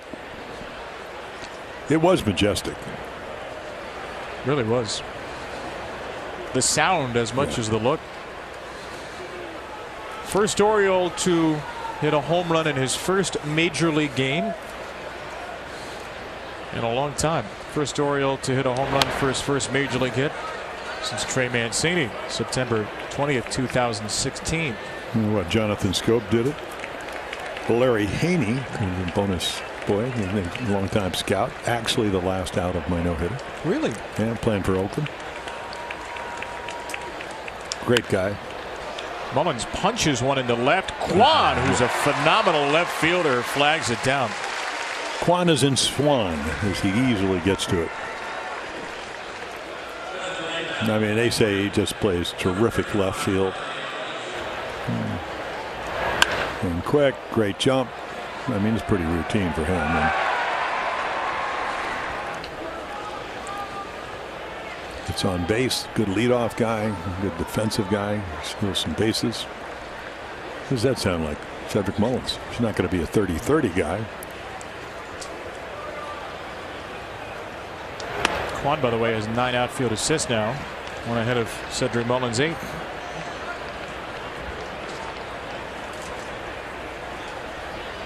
Tristan McKenzie to Adley Rutschman. 90th pitch.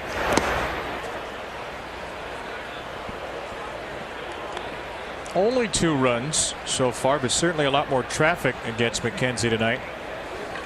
5 hits, couple of walks. Rutschman rolls one to Naylor. On the flip, 2 down.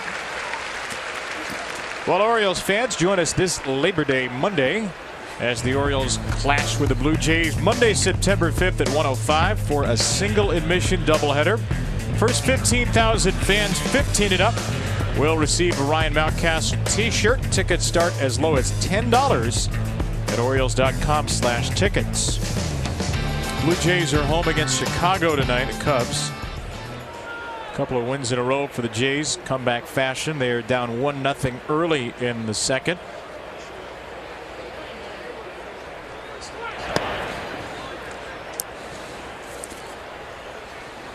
Orioles come into the day tied with Minnesota now for the team just out of the wild card standings.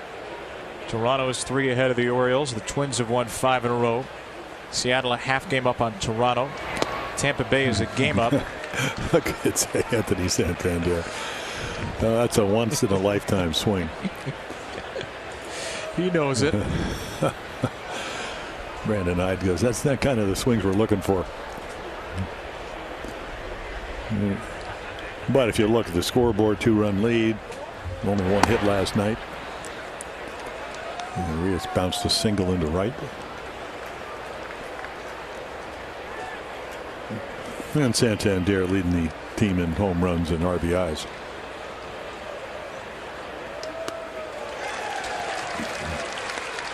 Kenzie has made him look awkward on a couple of these swings.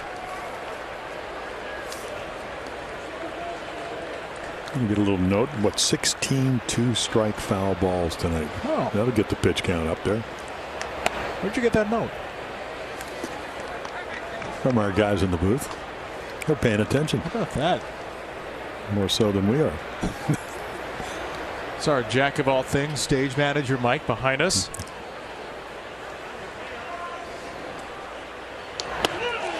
No foul ball here. McKenzie blows him away. A 1-2-3 inning against the Orioles. 1-2-3.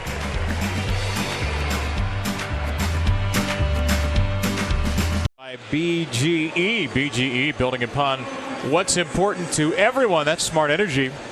Orioles are in Cleveland one more game. Kyle Bradish, Shane Bieber tomorrow, then home against the Oakland A's. Some winnable baseball games there. Oakland is really struggling. 49 wins for the Athletics. Kyle Bradish and Shane Bieber tomorrow. Bradish hoping to end the road trip the way he started it, with a supremely dominant performance. 8 2-hit shutout innings in Houston. Orioles win on Urias' home run, 2-run shot.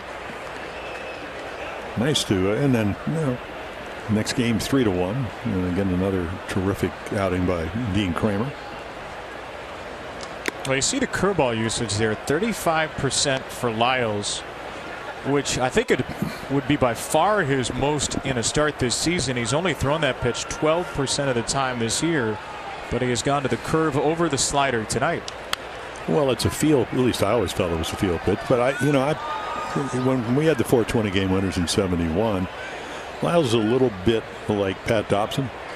He can get you out a lot of different ways. And so, you can throw your curveball early, as you mentioned, over 35%, but he can move the ball around. Like you said, slider usually the best pitch to righties. He's got a changeup that he can throw, so he's got the whole toolbox and get you out more than one way, which is what we saw in Houston, what Bradish did, and the same with Dean Kramer.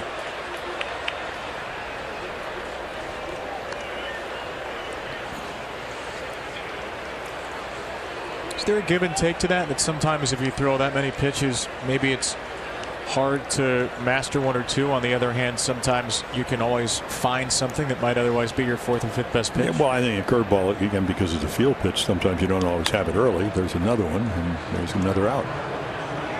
Lyles just in time to get Will Benson. So Jordan Lyles in his 27th start, still fielding his position well. Tied for the most starts in the American League coming into tonight's game. Again, he has not missed a turn in the rotation. 4th in pitches per game, 96 on average, as much as 117. And if you want to go by the 100 pitch mark, that's a big round number. He's gone over that 10 times this year. I think Mike Elias got him for exactly that reason. Pitched over 180 innings last year. He's 10-13 ERA, was a little bit over 5 runs a game, 38 home runs. So he's gotten better. 20 home runs, lower ERA, and he prides himself in being able to pitch at least 5-6 innings, which he's done pretty much most of the time he gets a chance to start.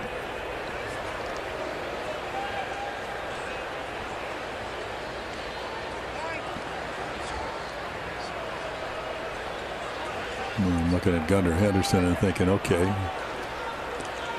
he's played all around the infield, and even with the bag, kind of take away the bunt.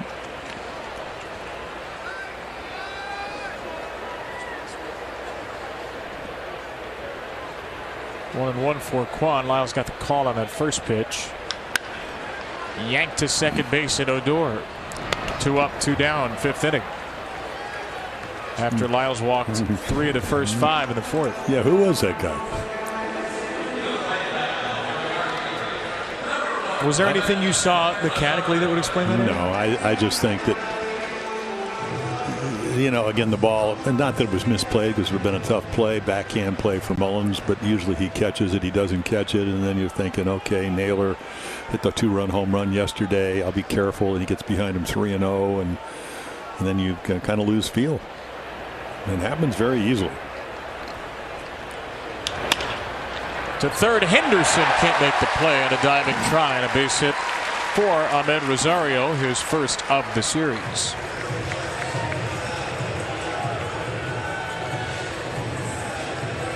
Well, folks, he just can't make literally every play. No, but he gets to this ball. I mean, look at how many steps. That's like 2-3.5 steps, and then the dive.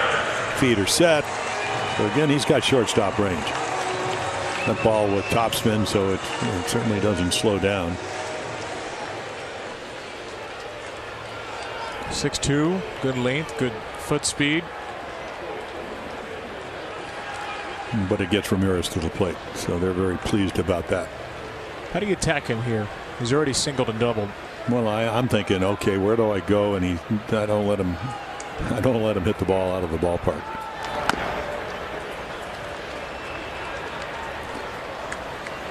I mean, if he wants to hit one to left center over that wall, good luck.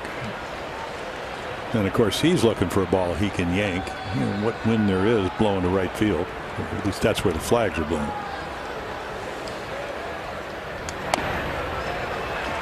Lost control of the changeup, 2-0.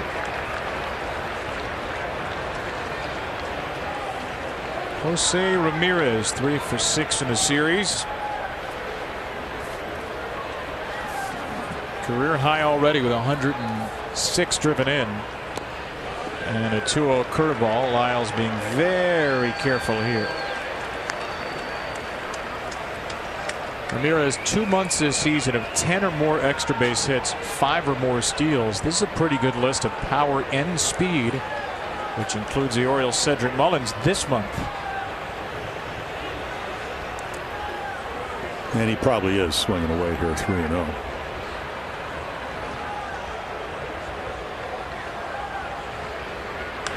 Oh, he was absolutely evaporated. Well, I was looking at his total numbers, and if you go on Baseball Reference, they give you what he would average over the course of 162 games.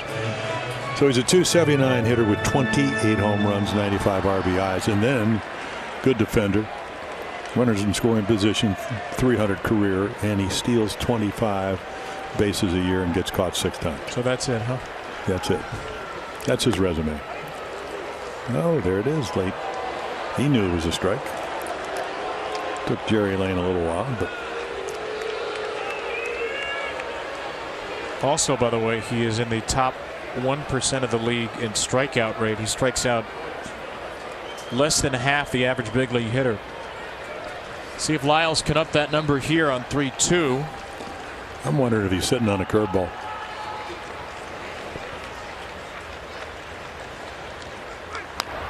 Well, there's the curveball, but it was a good one. Nick Sandlin, who's another one of the wonder boys out of their bullpen, working on a scoreless scheme. Yunel Perez as the pitch count mounts. I mean, last day of August, but both of these teams in pennant races. Yeah, I was going to say a little earlier than we're used to seeing him, yeah. But with the situation, 3 games out of the postseason, you get it. 3-2. Ramirez in the air to right field. Santander is going to have some room. And Lyles gets out of it after falling behind 3-0. 5 shutout innings for Jordan tonight. He's got a lot of guys, good breaking balls. Only gives up the 2 runs. The Orioles really battle through it. And of course, one of them, Gunnar Henderson's first major league home run, a rocket to right center field. So there it is. They really don't score a lot of runs for him compared to some of their other starting pitchers. And again, 7 strikeouts, a lot of pitches. The Orioles work the pitching count up, so they'll go to their bullpen, and it's a good one. And Nick Sandlin comes in, working on 14 scoreless innings. Keeps the ball in the ballpark. You can see only 2 home runs. And again, low ERA, 1 strikeout per inning. Loves his slider, throws it about, 43% of the time. Sinker, slider, occasional 4-seamer, and then he's got a little split-fingered fastball, or I guess it's a split-fingered fastball. He uses a changeup.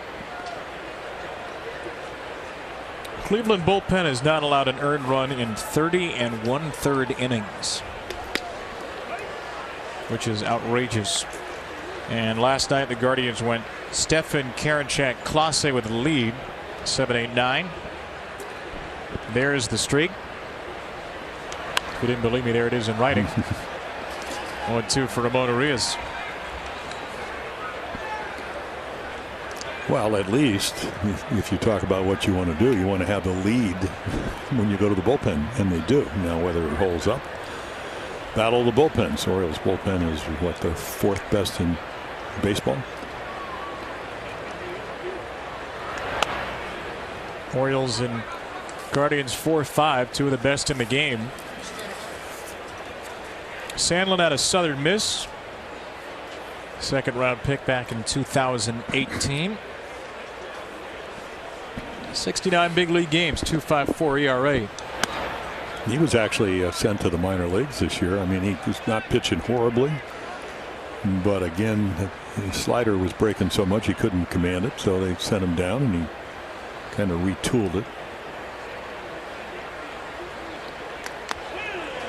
Well, that's the running fastball to get Urias.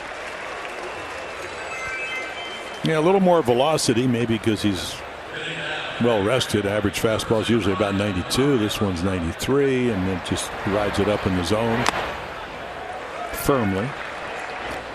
And it's not like Urias is easy to throw the fastball by, but he does it. So Mountcastle now with Gunnar Henderson on deck. Ryan is 1 for 2. Good contact both times. No contact there. Nick Sandlin's working on a 14-inning, 15-game scoreless streak.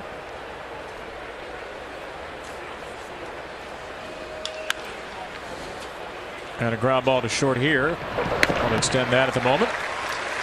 Now for the best coverage in the game, let's check out tonight's T-Mobile coverage cam. Gunnar Henderson with no coverage very quickly on his head. The batting helmet flies off on this swing. His first big league hit and home run. And a little defense too, Jim Palmer. Oh, very much so. They turn a double play, and of course, when you got a 2-0 lead, you are looking for outs. Well, let's see how they pitch him. Hit a slider for the home run. Right back to Sandlin, and Gunnar's 1 for 3. A perfect 6th for Sandlin. 2-0 Orioles in Cleveland. Membership deposits are on sale now. Early bird access, just $199. And with early bird access, you'll receive 2022 postseason pre-sale access. Another month like the Orioles have had the last 3, and they could very well be in the postseason. Visit Orioles.com/membership. Place your deposit today. The O's are 3 back right now. Toronto in the wild card, 3.5 Seattle, 4 Tampa Bay, and ahead of Cleveland here in the middle game in this 3-game series.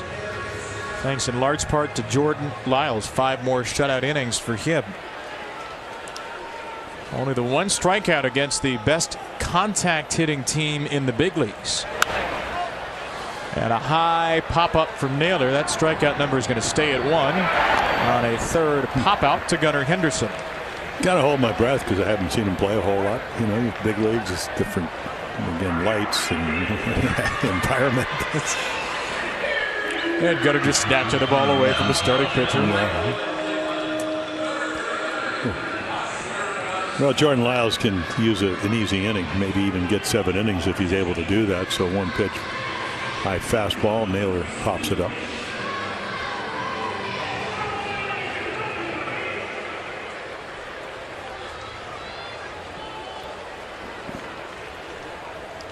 Here's Gonzalez. That's a good looking sinker.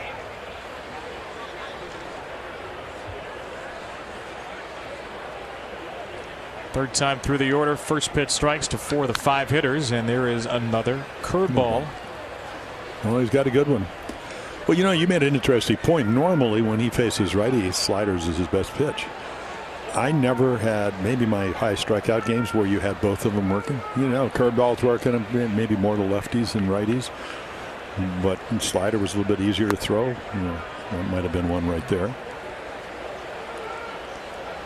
But tonight the curveball is par excellence.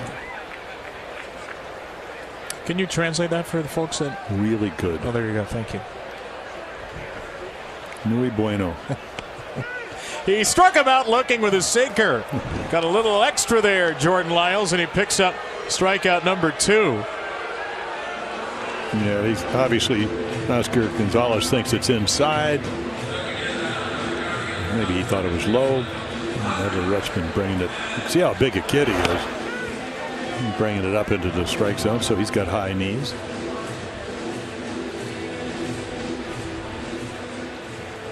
That was a framing job par excellence for Mr. Rutschman.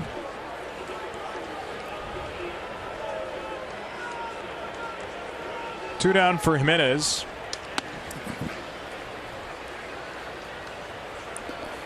Surprised he did not take that off the elbow. He's been hit 16 times. Third in Major League Baseball. That would have been a good one to put the elbow up. Trot down to first.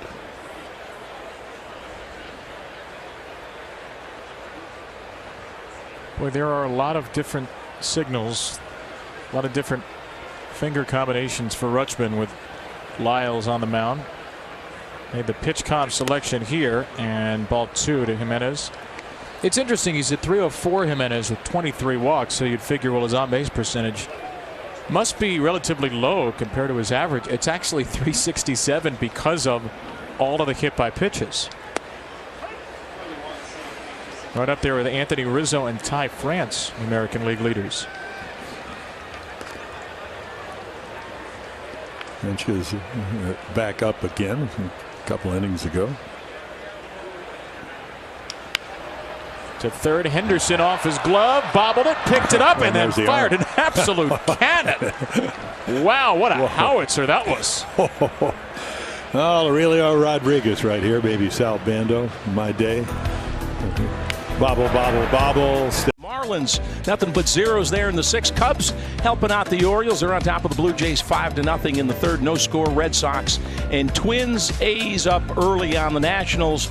Mariners and Tigers tied at 2 in the 3rd inning.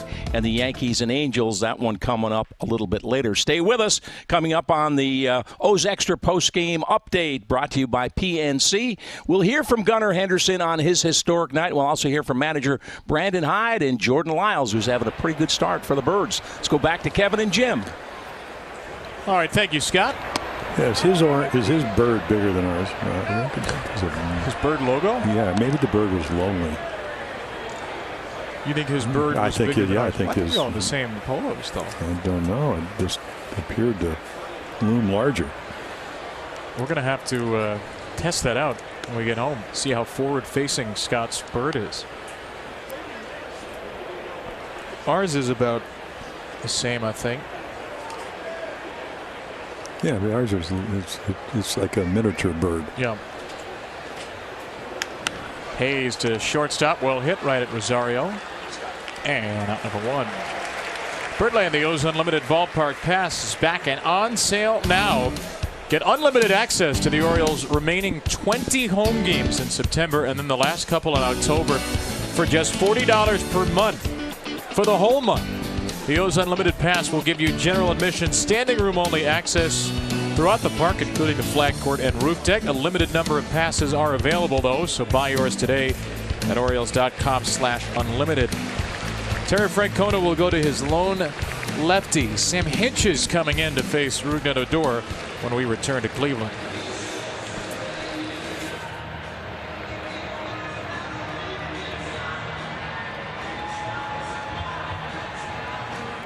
He's another one of these guys. We should probably tell you who has given up runs. So he's working on a scoreless game. Pretty short list, I think. And again, another power arm in the mid-90s, 95.7. He's got a sinker. It's a curveball slider to go with it. Lowest batting average on the sinker and the curveball at 143. Last year started some games. Pitched much better out of the bullpen. Oh, we got a pitch count issue. On the back. Thumbs up. We good. Double thumbs up. We're definitely good now.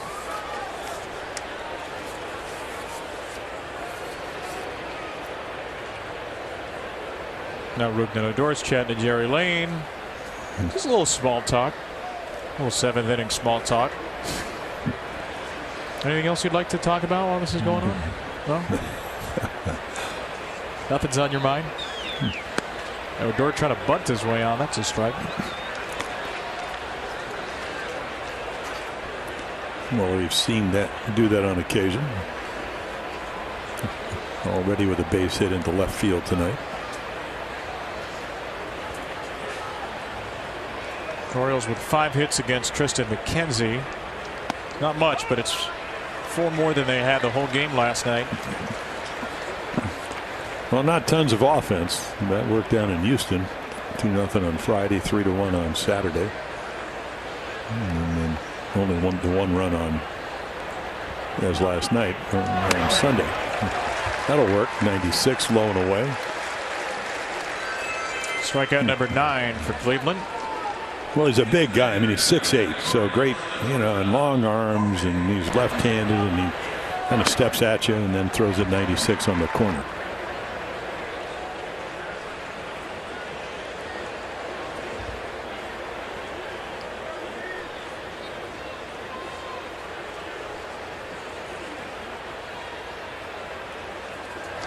Ball 1 to Mateo.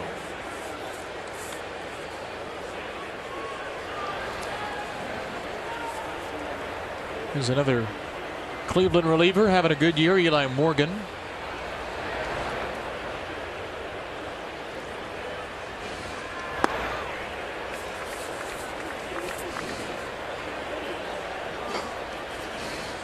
Mateo, who actually hits worse against lefties, 0 for 2 against the right-hander McKenzie.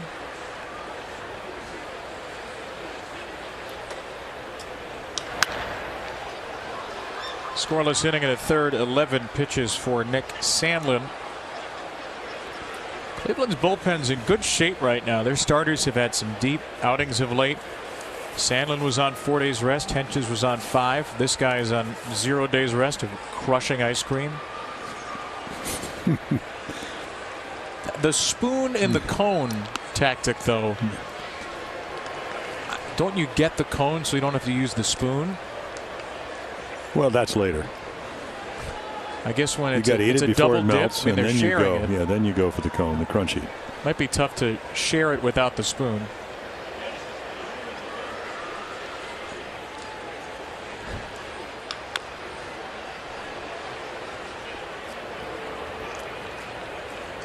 So are you pro that technique? Are you pro spoon ice cream out of a cone? Yeah, I certainly. 7th inning. Looks like he's painting around the edges. It's like a Bob Ross show. A little brushstroke here. Well, that's a swirl too. A little chocolate vanilla. Yeah, got a few trees in there. Happy accidents on the cone. Breaking ball got him. 2 perfect innings for the Cleveland bullpen. 2-0 O's at the stretch.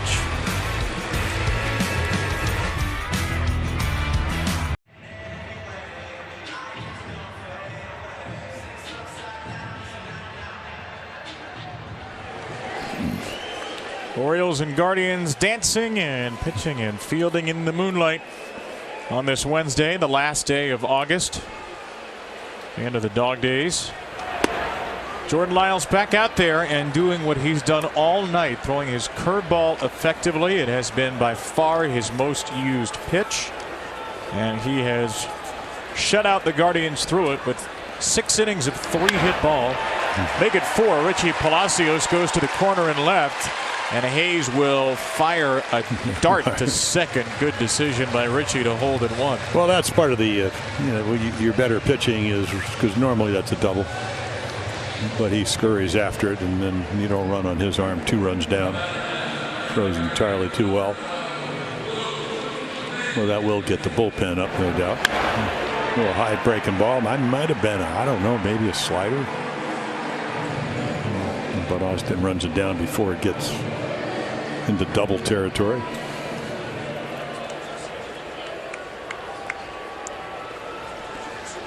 Kind of the guy you wanted to get out, isn't it? Not playing a whole lot.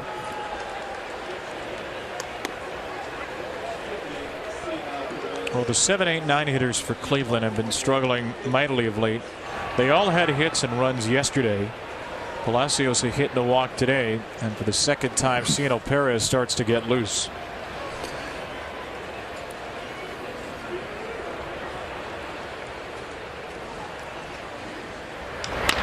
Bailey to second on a hop, grabbed by Odor. Mateo turns it for 2, and it was started beautifully by Rubnik.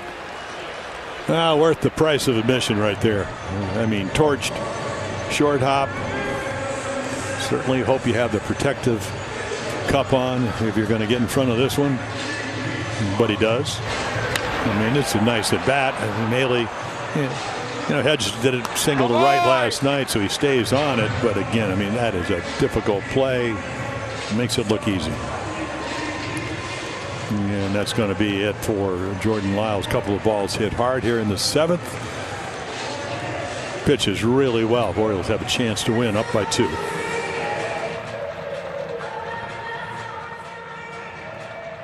On the bullpen steps, where shortly after he takes the hop over the warning track, the Orioles' best reliever by earned run average will enter in the 7th after Jordan Lyles chewed up 20 more outs. Yeah, it looked a little iffy when he walked the bases loaded back in the 4th, but got out of trouble. A couple of double plays. Gunnar Henderson turns one right there, and then some good pitches. Inside corner with a sinker, and here's the definitive. Going to get him out of the game, but 2 for the price of 1. Little curveball, nice play by Odor for another double play. No, this is back-to-back games. He gave up, 2 runs, 1 earned on a home run, leadoff home run the last time. Didn't get him a whole lot of runs, so he didn't get a no decision. No chance to win tonight. Up to the bullpen. Dueling bullpens. And there is Perez, as you mentioned, 7-1. Minuscule ERA, a lot of strikeouts, almost 1 per innings. Walks down last year, 20 walks in 25 innings. I guess he likes the Baltimore water. A lot of fluoride makes you throw more strikes. You think that's it? And I think that'd be part of it. It's good water quality this year in particular. Miles Straw pitch hitting. And Straw Stirs one over to Henderson. He's had a perfect night defensively. Jeez, you're going to get hurt over at first. He throws the ball so hard. Look out below. O's by 2. Number 1 overall prospect in baseball, putting the home run chain around the neck of another. Adley Rutschman delivered it to Gunnar Henderson after Gunnar's home run on his first big league hit. Henderson has shined and taken center stage tonight for his major league debut.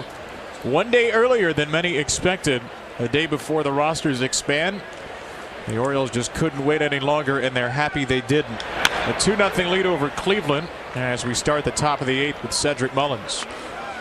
A home run for Gunnar in 3 at-bats. He's started a double play. He's been perfect defensively, made a couple of very nice throws. Reports last night that he would join the taxi squad, and about noon today, as Straw checks into the game in center, we found out Henderson would be added to the active roster. Mullins pops one up against Sam Henches. This is the shortstop Rosario eventually, and one away. The MLB Ballpark app will complete your next visit to Oriole Park at Camden Yards. Buy and manage game tickets, unlock offers, access exclusive content, and much more. Download the MLB Ballpark app today. I just realized last week in the Ballpark app you can actually find the locations of all of the food at every ballpark. You can have a little food map of the park on your phone on the app. It's very useful. Yeah, I noticed when I first started working with you, and your reputation preceded you. You were a foodie. You noticed that? Yes, I did. It's like sit here and eat pretzels tonight. I got some exotic pretzels over there. I don't know. Now this is what we need right here. It's some Panda Paws. Doing Gone. That's a good ice cream name. But be sure when you ask for the cone, you get an extra spoon.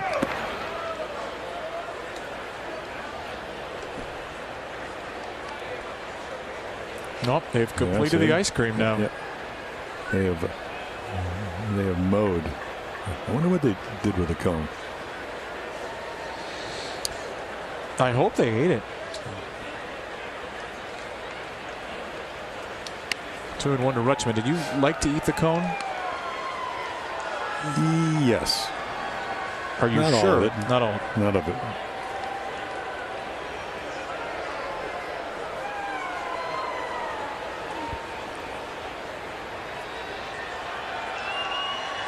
Adley Rutschman trying to reach for the first time this series, batting as a right-handed batter. I think, you know, in reflecting on my youth, more maybe the Dairy Queen, you know, because their cones were a little different. They were, I don't know, they didn't have the same substance. No offense to Dairy Queen. The ice cream was good, but. It's inside a Rutschman ball 4. Yeah. Hempkins is throwing entirely too hard. 97, 98. So are you saying you wouldn't eat the cones there because they wouldn't have the same substance? I see. Comes Terry Francona. Yeah, Orioles offense tonight. The home run by Henderson. A couple of hits in the 3rd with a couple of walks. See? Oh, that's how you eat ice cream out of a cone. Yes. Well, Henches is doing gone. And Cleveland will go back to the bullpen. Eli Morgan coming on to face Anthony Santander. We will step aside and we will return with the Morgan-Santander battle from the home of some delicious dairy treats.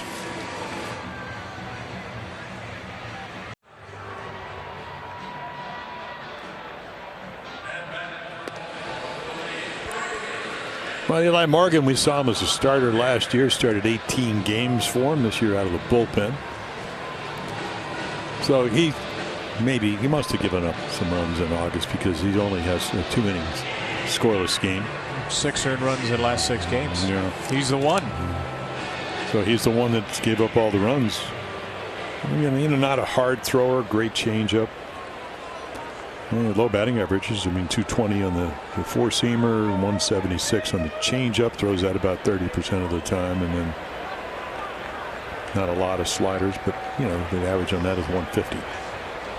Part of a good bullpen. Now they've been terrific. You know, this month collectively, this team is They came in with what, a 2.76 ERA on their way to being 16-10, but the Orioles, the bullpen and theirs are about the same on the year. Very close.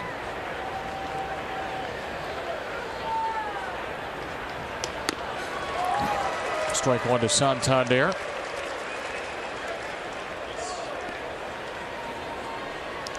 You know, the amazing thing is when you're doing the numbers yesterday for the first game, I would have thought that their starters almost the same as the Orioles. They came in with more losses, 33-44, with an ERA of about 3.96. The Orioles came in with their starters 34-37, a little higher ERA, and the bullpen's about similar. Fourth and fifth in the major leagues coming in. Top three teams are three of the best four record-wise in baseball. Yankees tied with Atlanta, fourth best. Would make Cleveland, you think, difficult out in the postseason. Can they hit enough to go all the way? Maybe not, but their starters at the top are pretty strong. Their bullpen right now on a streak of 32 2/3 without an earned run. So if you play a close game with them, they can really defend and they can really pitch late in the game. Still 1-2 for Anthony, who's singled, walked, and struck out. Yeah, speaking of the Yankees, I mean, how about Aaron Judge? He's got 51 home runs now. He's hit 5 in the last 8 games. And he has 51 in a season where nobody else has hit 40. Yeah, I mean, the ball has been deadened except when he hits it in Gunnar Henderson. Gunnar hasn't found the ball any softer. It seems more pliant. And with the changeup, Anthony trying to make it 3-0. Yeah, how you get to 51 home runs? You hit 6, 12, 11, 13, and then 9. Hit by month? By month. Wow. When he hit 52 back in 2017, he hit 15 home runs in the month of September. It's a lot of dingers. Into the night, 15 home runs ahead of Kyle Schwarber. 15. Schwarber's second in the bigs. That's a strikeout for Eli Morgan. That's 11 strikeouts for Guardians pitchers. Well, part of pitching is you don't have to be throwing 99 like Clase, and I mean he just rides it up in the zone, and you very rarely do you see Santander swing at that pitch. I can understand with McKenzie because he's 6'5" and throws the ball downhill a little bit and lives in the top of the zone. But normally you just duck that pitch and look for a better one. Ramon Urias with a bases loaded walk in the third. Orioles have 2 runs today. One was on a walk after 2 singles and a walk in the third. One was on the home run from Gunnar Henderson.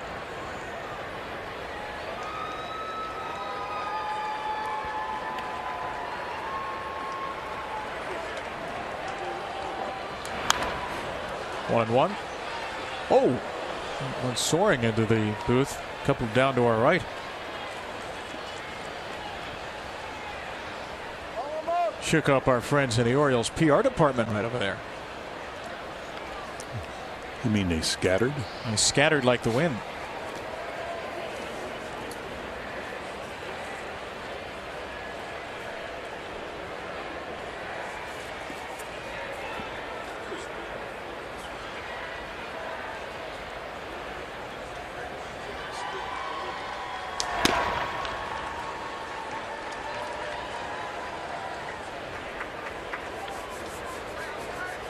In the Cleveland 8th, it will be Juan Rosario Ramirez, 1, 2, 3 in the Guardian lineup. Sino Perez will start that inning with a lefty, a righty, and then Ramirez, a switch hitter who is worse against left-handed pitchers, then a lefty and Naylor. Yeah, definitely want him hitting right-handed if you can. And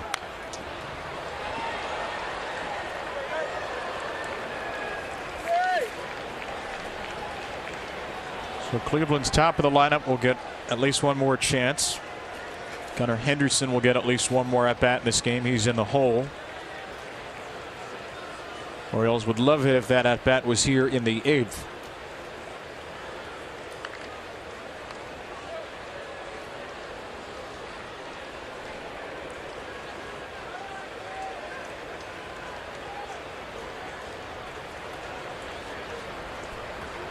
On 2-2, Urias will hold up.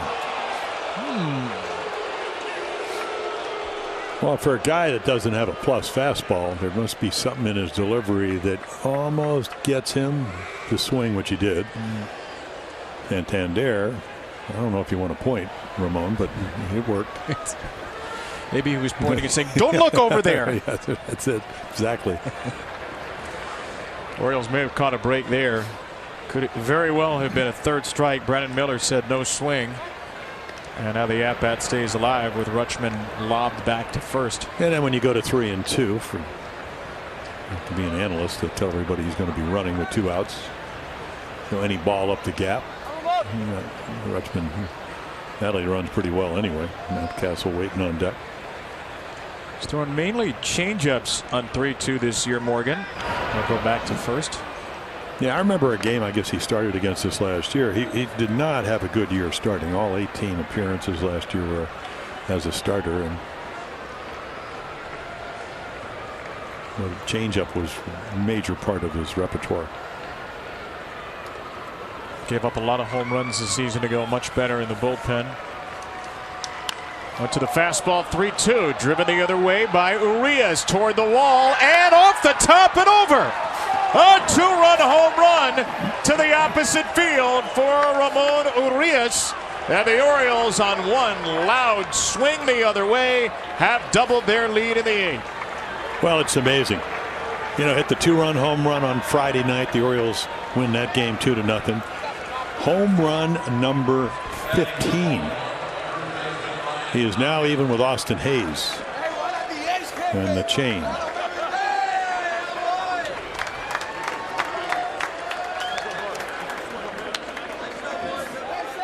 And kind of a typical ending. And Rutschman gets on base. He walks. And he does as well as anybody. And then Urias, sneaky power. Wind blowing to right field. I wouldn't say it's wind dated, but it certainly didn't hurt it. And there's the changeup you talked about. He didn't throw it 3-2. Threw him a high fastball. I thought it was going to be a double, and it just kept going and sailing right out of here. So the Orioles snapped the Cleveland bullpen scoreless inning streak, or innings without an earned run. It had been 32 1/3 innings without an earned run until this from Ramon Urias to double the Baltimore lead. Orioles baseball on MASN is brought to you by PNC, helping to make banking easier, and by CarShield. CarShield cars go farther. That was a very fast boat. Another one. No time lapse here, just super speedy boats. Ramon Urias DHing tonight, so he can wear the home run chain into the bottom of the inning after his 15th of the season, continuing to extend his career high. 2 home runs for the Orioles tonight and a 4-0 lead here in Cleveland. Well, he's playing the role of DH, isn't he? Sit there. Here's the hands team. Ryan McKenna into the game and left. Austin Hayes over to right. Anthony Santander is out. Which is where he played last night. Well, now you need some outs. 6 of them. Maintain the 4-0 lead. Stephen Kwan to start, and that home run by Urias, by the way, means another $500 for Monique Pretlow Walker, our Maryland Lottery Fast Play Home Run Riches contestant of the game. Nice night for Monique with a couple of Oriole dingers. Stephen Kwan to second. Odor on the backhand. Good play. What a nice play. Well, you got to hurry. We talked about they actually, they lost 3 out of 4 to the Mariners. They had Ichiro night, and he actually got an autographed jersey from, because they're similar players. I mean, obviously you'd like to have a Hall of Fame career like Ichiro Suzuki, but watch him come out of the box, and of course you know this. You know who's hitting. You know how fast they run. Odor, little circle route, so he gets a better angle. Nice throw. Is that why he takes the first step back, get the angle there? Well, I like to think that's what he's trying to do. Yeah, just, you see third basemen sometimes, they'll just take a little step to their right to get a better angle when they're thrown across their body. And there's the big guy, the mountain. Felix Bautista warming up. Cielo Perez right now is warmed up. 97 and 98 to start Rosario. Not often we can say the following this year. Cielo Perez is on 4 days rest. It's 53rd game of the season, but he has not pitched since Friday. Spoiled a slider, still 0-2. Yeah, he came in and in a 2-0 game, and Bregman had a terrific at bat. Would eventually single to left on a curveball, but I mean, he threw him everything he had.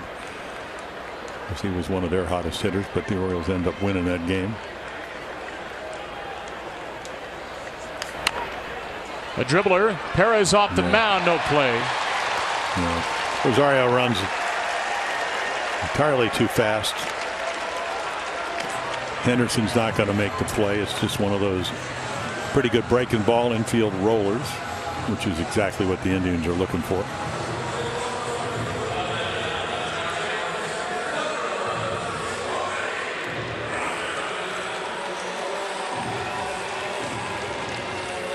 So Rosario 2 for 4. He was the only Guardian without a hit yesterday. He has 2 of their 5 tonight.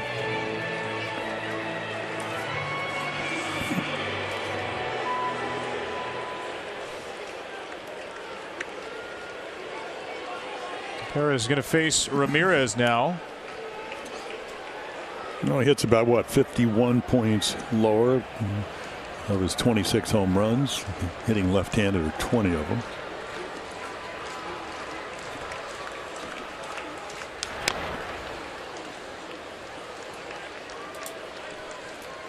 Nothing but strikes so far for CNL.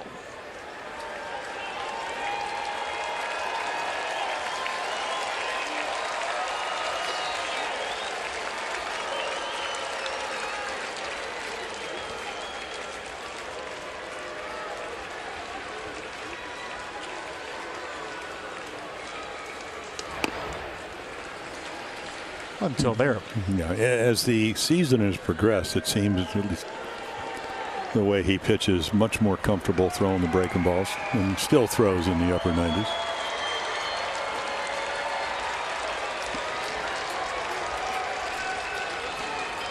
On his slider 38% of the time this year, Perez. Wow. What a location that is. Well, 98 on the inside corner, you can add 5 miles per hour. So this,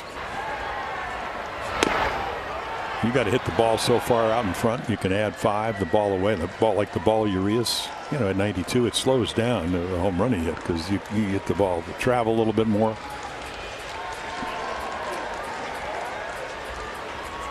On 1-2, another fastball tied him up. No swing again, says Brennan Miller.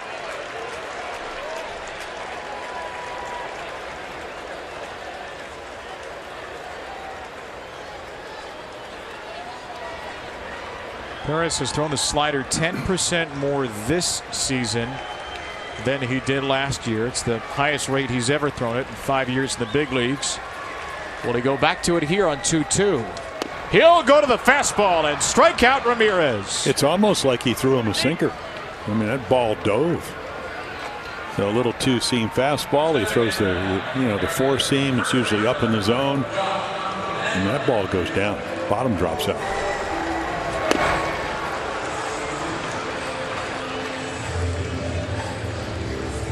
So he doesn't throw a whole lot of sinkers. Only 14% sinker on the year.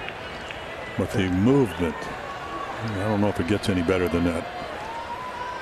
And then now you got Naylor Big hit last night, but you kind of like this matchup. Lefty versus lefty.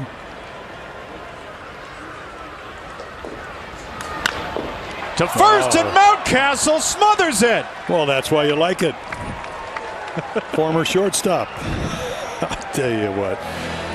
Oh, the shutout remains. Great deal. Telecast is presented by authority of the Orioles and may not be reproduced or retransmitted in any form. Any accounts and descriptions of this game may not be disseminated without the express written consent of the Baltimore Orioles. Back to Cleveland. Kevin Brown, Jim Palmer, Scott Garceau, and our entire outstanding mass and crew. The Orioles a 4-0 lead through 8. They'll see a new pitcher. Yeah, Brian Shaw, well, maybe doesn't throw quite as many cutters as Mariano Rivera or Clase, but he's got a really good one. 34-year-old right-hander. He signed all the way back, 2008 with the Diamondbacks out of Cal State in Long Beach. High ERA, but a lot of wins. Throws the cutter about 75%, slider, curveball, occasional four-seamer, changeup. He was around for a while. Left, came back. And he's facing Gunnar Henderson now in his first big league game. One memorable swing, 429 feet deep into the night in right center field, a 4th inning home run. And Henderson goes the other way, foul. One of 4 Orioles to pick up a home run on their first big league hit. First left-handed Oriole to do that. Trey Mancini, Jonathan Scope, Larry Haney. Only Orioles to homer in their big league debut. Henderson joins them tonight.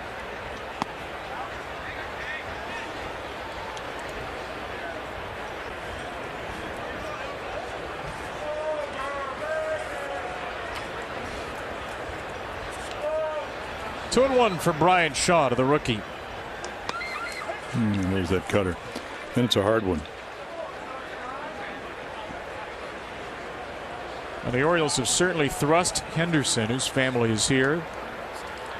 His dad Alan watching, Mom Carrie, into the heart of a playoff race against a great pitching staff. His brothers Jackson and Cade. Jackson, his older brother, Cade, his younger brother. Gunnar says his younger brother Cade is now wearing number 2. Gunnar used to wear number 2. His brothers have worn it, and it is a significant number for him. And unlike many rookies that come up and get 80 or 78 or something, Gunnar handed a single-digit number to start his career. And he will try to make number 2 his own now in Oriole lore. There are Gunnar's grandparents as well, TJ and Barbara Etheridge. It was a scramble to get the family up here after he found out last night after Norfolk's game that he'd be going up to make his big league debut today. Henderson rocks one through the right side. It's a 2-hit game for Gunnar Henderson. This time the batting helmet made it about 3 steps farther. Well, he'll get one to fit, or maybe he won't. Why would you change at this point? Yeah, well, Bryce Harper usually kind of knocks it off when he gets around first on a double. This one just comes off. Very spongy hair. Anyway, I don't think you want to pitch him here because he's going to hit it real hard, similar to where he hit the home run. And then again, he's got excellent speed. It almost looks like he's hitting blindfolded, the way that helmet comes over the eyes at the end of the swing. He's just trying to take it easy on the league. We'll see if he runs now in a 4-0 game on ball 1 to Hayes.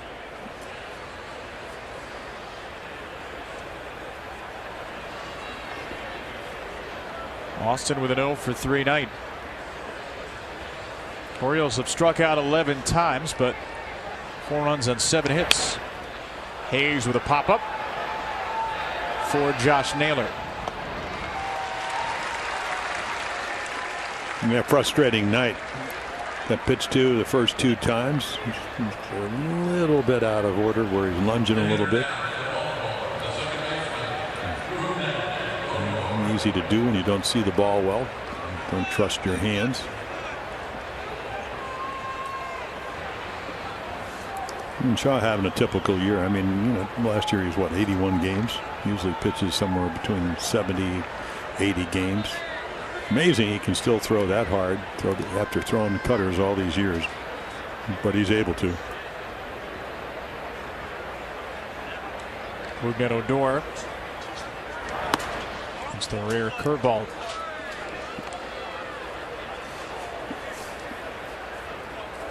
Odor began the 3rd inning rally with an opposite field single.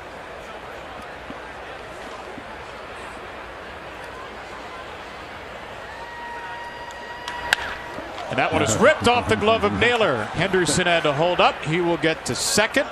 And it's a 2-hit night for Rougned Odor to join Gunnar Henderson in multi-hit theater. I mean, that ball is the same pitch that Gunnar Henderson just hit. And again, it's a cutter that doesn't quite get in. I mean, it's right to your power. And then he just smokes it.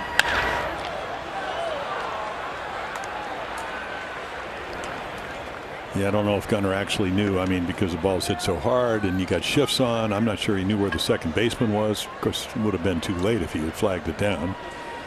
Would have gotten doubled up, but that was 110 miles an hour from Odor. 2 well-struck cutters in this inning, and now Mateo. Ball 1 in the dirt.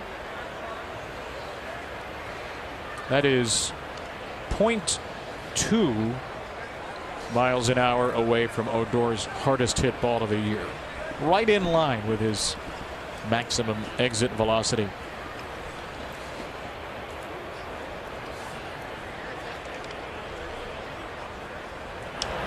Mateo got a hanging breaking ball, pounds it into center. Straw will track it down. Henderson, proving to be a heads-up base runner, will tag and take third.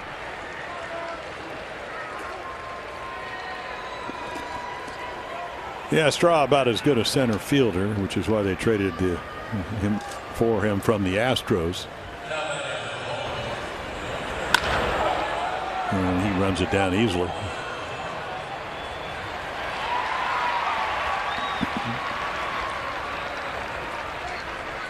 That's the first real shot of Gunnar's speed I feel like we've gotten on the base paths. Yeah. We had heard he can run, and now we see it. Well, we heard he can throw. We've seen that. We can heard he can hit for power. We've seen that.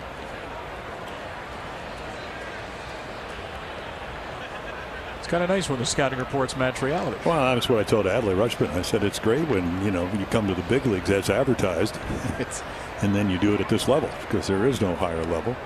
Now the league's going to adjust. I mean, I don't know how many thigh-high fastballs he's going to get inside, but he's also, you watch all the highlights and he can smoke the ball the other way.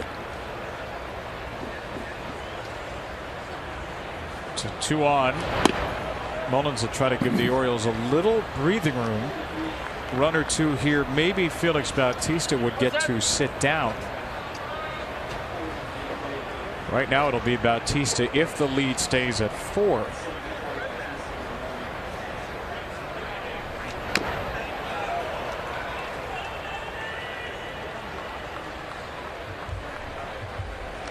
If the lead expands to 5, maybe Brian Baker.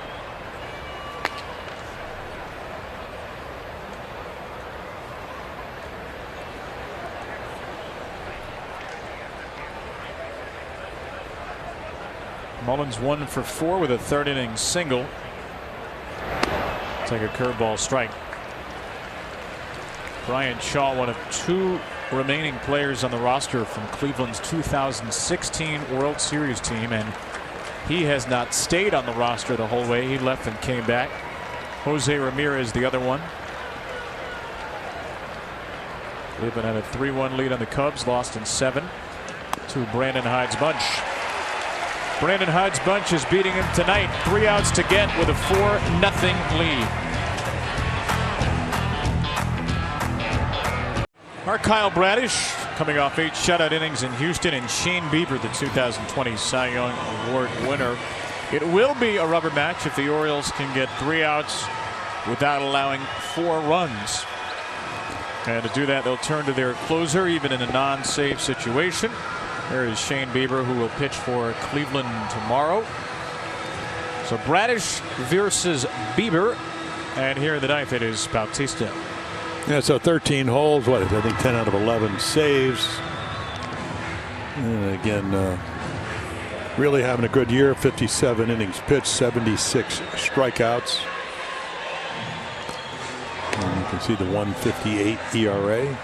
Doesn't walk a whole lot of guys, which is why the Marlins let him go. Orioles took a young kid. He's gotten bigger, stronger. Fastball, slider, and I mean that fastball is anywhere from 97 to about 101, maybe 102 on occasions, and a great split-figured fastball.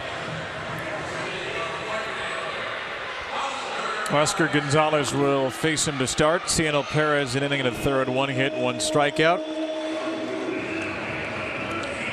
You know, we're used to a pretty intimidating Felix Bautista entrance at home.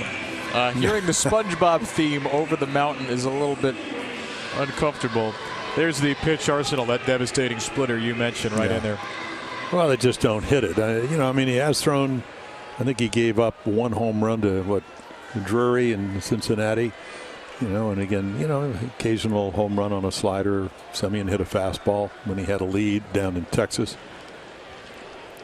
But he's done a terrific job. And again, if you didn't have him, you probably don't make the Jorge Lopez trade. No doubt. So Gonzalez, Jimenez, Palacios for the Guardians in the 9th. And a strike to start and 100. Cleveland a 4-run winner yesterday, 5-1. Orioles, if this lead holds, would even the series score 5-5, and even a series at a game apiece. Mountcastle again, another ball he catches before it gets to the dirt. Ryan Mountcastle is everywhere right now at first base defensively. I mean, it's just amazing that he's even playing over there. Normally, you know, you play off the line, you got a 4-0 lead, a little hanging slider. And Gonzalez actually pretty good swing. I mean, he just tries to poke it into right field. Kind of watched him take batting practice. That's what he does. He doesn't overswing, and out of nowhere, Mountcastle to get the first out here in the 9th.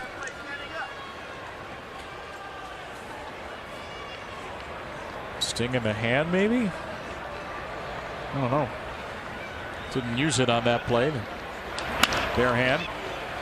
They'll go to the bag here. Wait for the throw from Odor. 3 pitches, 2 outs. Gonzalez and Jimenez down in succession. Well, I'll tell you what, if he has an easy inning as far as pitch count, Brandon Hyde's going to do a standing ovation. Because that means he's, I mean, not that he can't pitch back-to-back nights. We saw him get 5 outs and then pitch 2 innings against the White Sox. But he would be thrilled, enthralled if he can have an easy inning here. 6 2/3 shutout for Jordan Lyles to start. 4 hits, walked 3, struck out 2. Perez an inning and a third, and now 2 outs for Bautista. The Orioles as a group have only thrown 113 pitches tonight. Jordan Lyles had 12 outs in this game on 3 pitches or less. Perez had 3 outs on 3 pitches or less, and Bautista's first 2 3 pitches or less. 0-2 for Richie Palacios, and the Orioles are 1 strike away from their 68th victory. Well, I mean, you can't certainly look for it with 2 strikes, but get ready to hit the split. And when he throws it, and especially if he throws it down, bottom drops out. He usually hit nothing but air.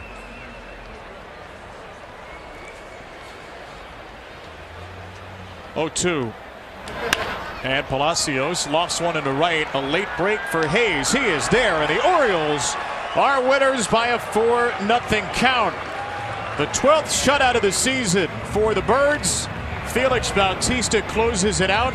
And on Gunnar Henderson's major league debut, a 2-hit game, including a home run and a brilliant defensive night for the 21-year-old, who's no longer just the top prospect in Major League Baseball.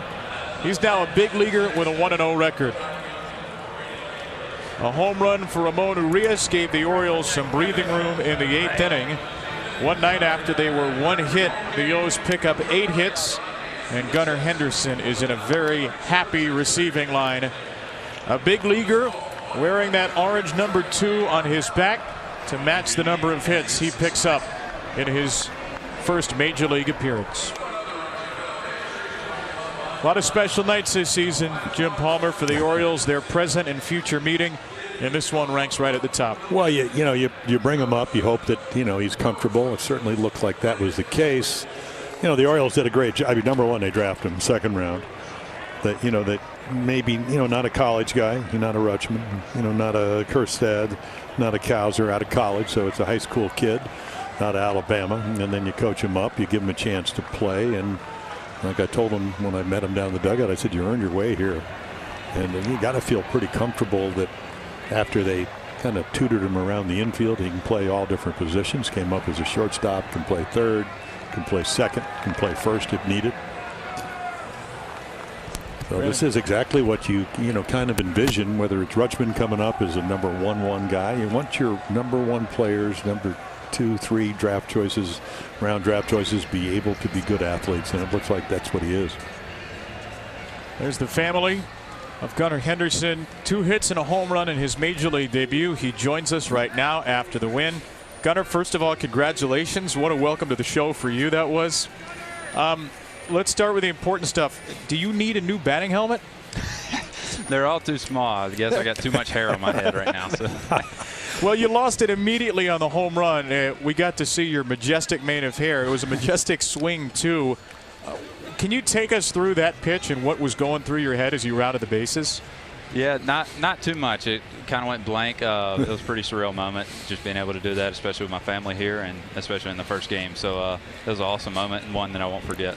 Well, did you ever see the movie The Natural when Robert Redford hits it off the light tower? Now, I didn't go over the light tower, but Kevin Brown was saying, and I played long enough where a guy hits the ball really well, by the sound of the bat.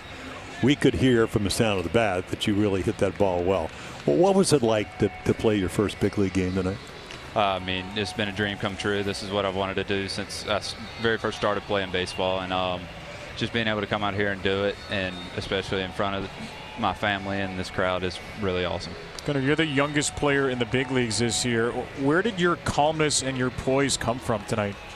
Just the stuff my parents have instilled in me throughout my career so far. Just being able to stay down to earth and not let any of the outside noise get to you. I felt like I do that really well, and just go day by day and try to get better. I was looking at your dad, because they were shooting him in the stand. He's got a nice game face. Did that start in Little League? Or? Yeah, it's been the same. He doesn't say anything during the game, and if I have questions, then I'll ask him, and he'll give me an honest answer. So, we just looked at him now, and he's still got the game face on. Hey, what was it like, Gunnar, for you to not only find out you were getting to the big leagues, but then to have your family scramble to get here to see your first game? I mean, it's just surreal. I can't thank God enough for allowing them to be able to make it here and witness this and be a part of it. And really glad they were able to make it. And like I said, it's something I won't ever forget. You're 500 here in the big leagues. That's pretty good. Thanks for being with us, Gunnar. Congratulations on the win and the debut. Thank y'all for having me. Gunnar Henderson, who cares if he needs a new batting helmet? That one worked just fine. 2 hits, a home run, and a dub. Not bad for your first big league game, Scott Garceau. That is a way to get it started, Kevin. What a night for him and for all Oriole fans. So excited to kind of track his career. And when's Gunnar going to show up? Well, he shows up tonight after getting 1 hit last night. He shows up big. Gunnar Henderson with a big home run. He got the Orioles rolling tonight, and it turned out to be a darn good night. And don't forget about the work of Jordan Lyles. How about Lyles? 6 2/3 innings. He was fantastic. He gets the win. He's now in double digits on the night. And then some Gold Glove defense. Welcome to O's Extra Postgame Show, presented to you by PNC.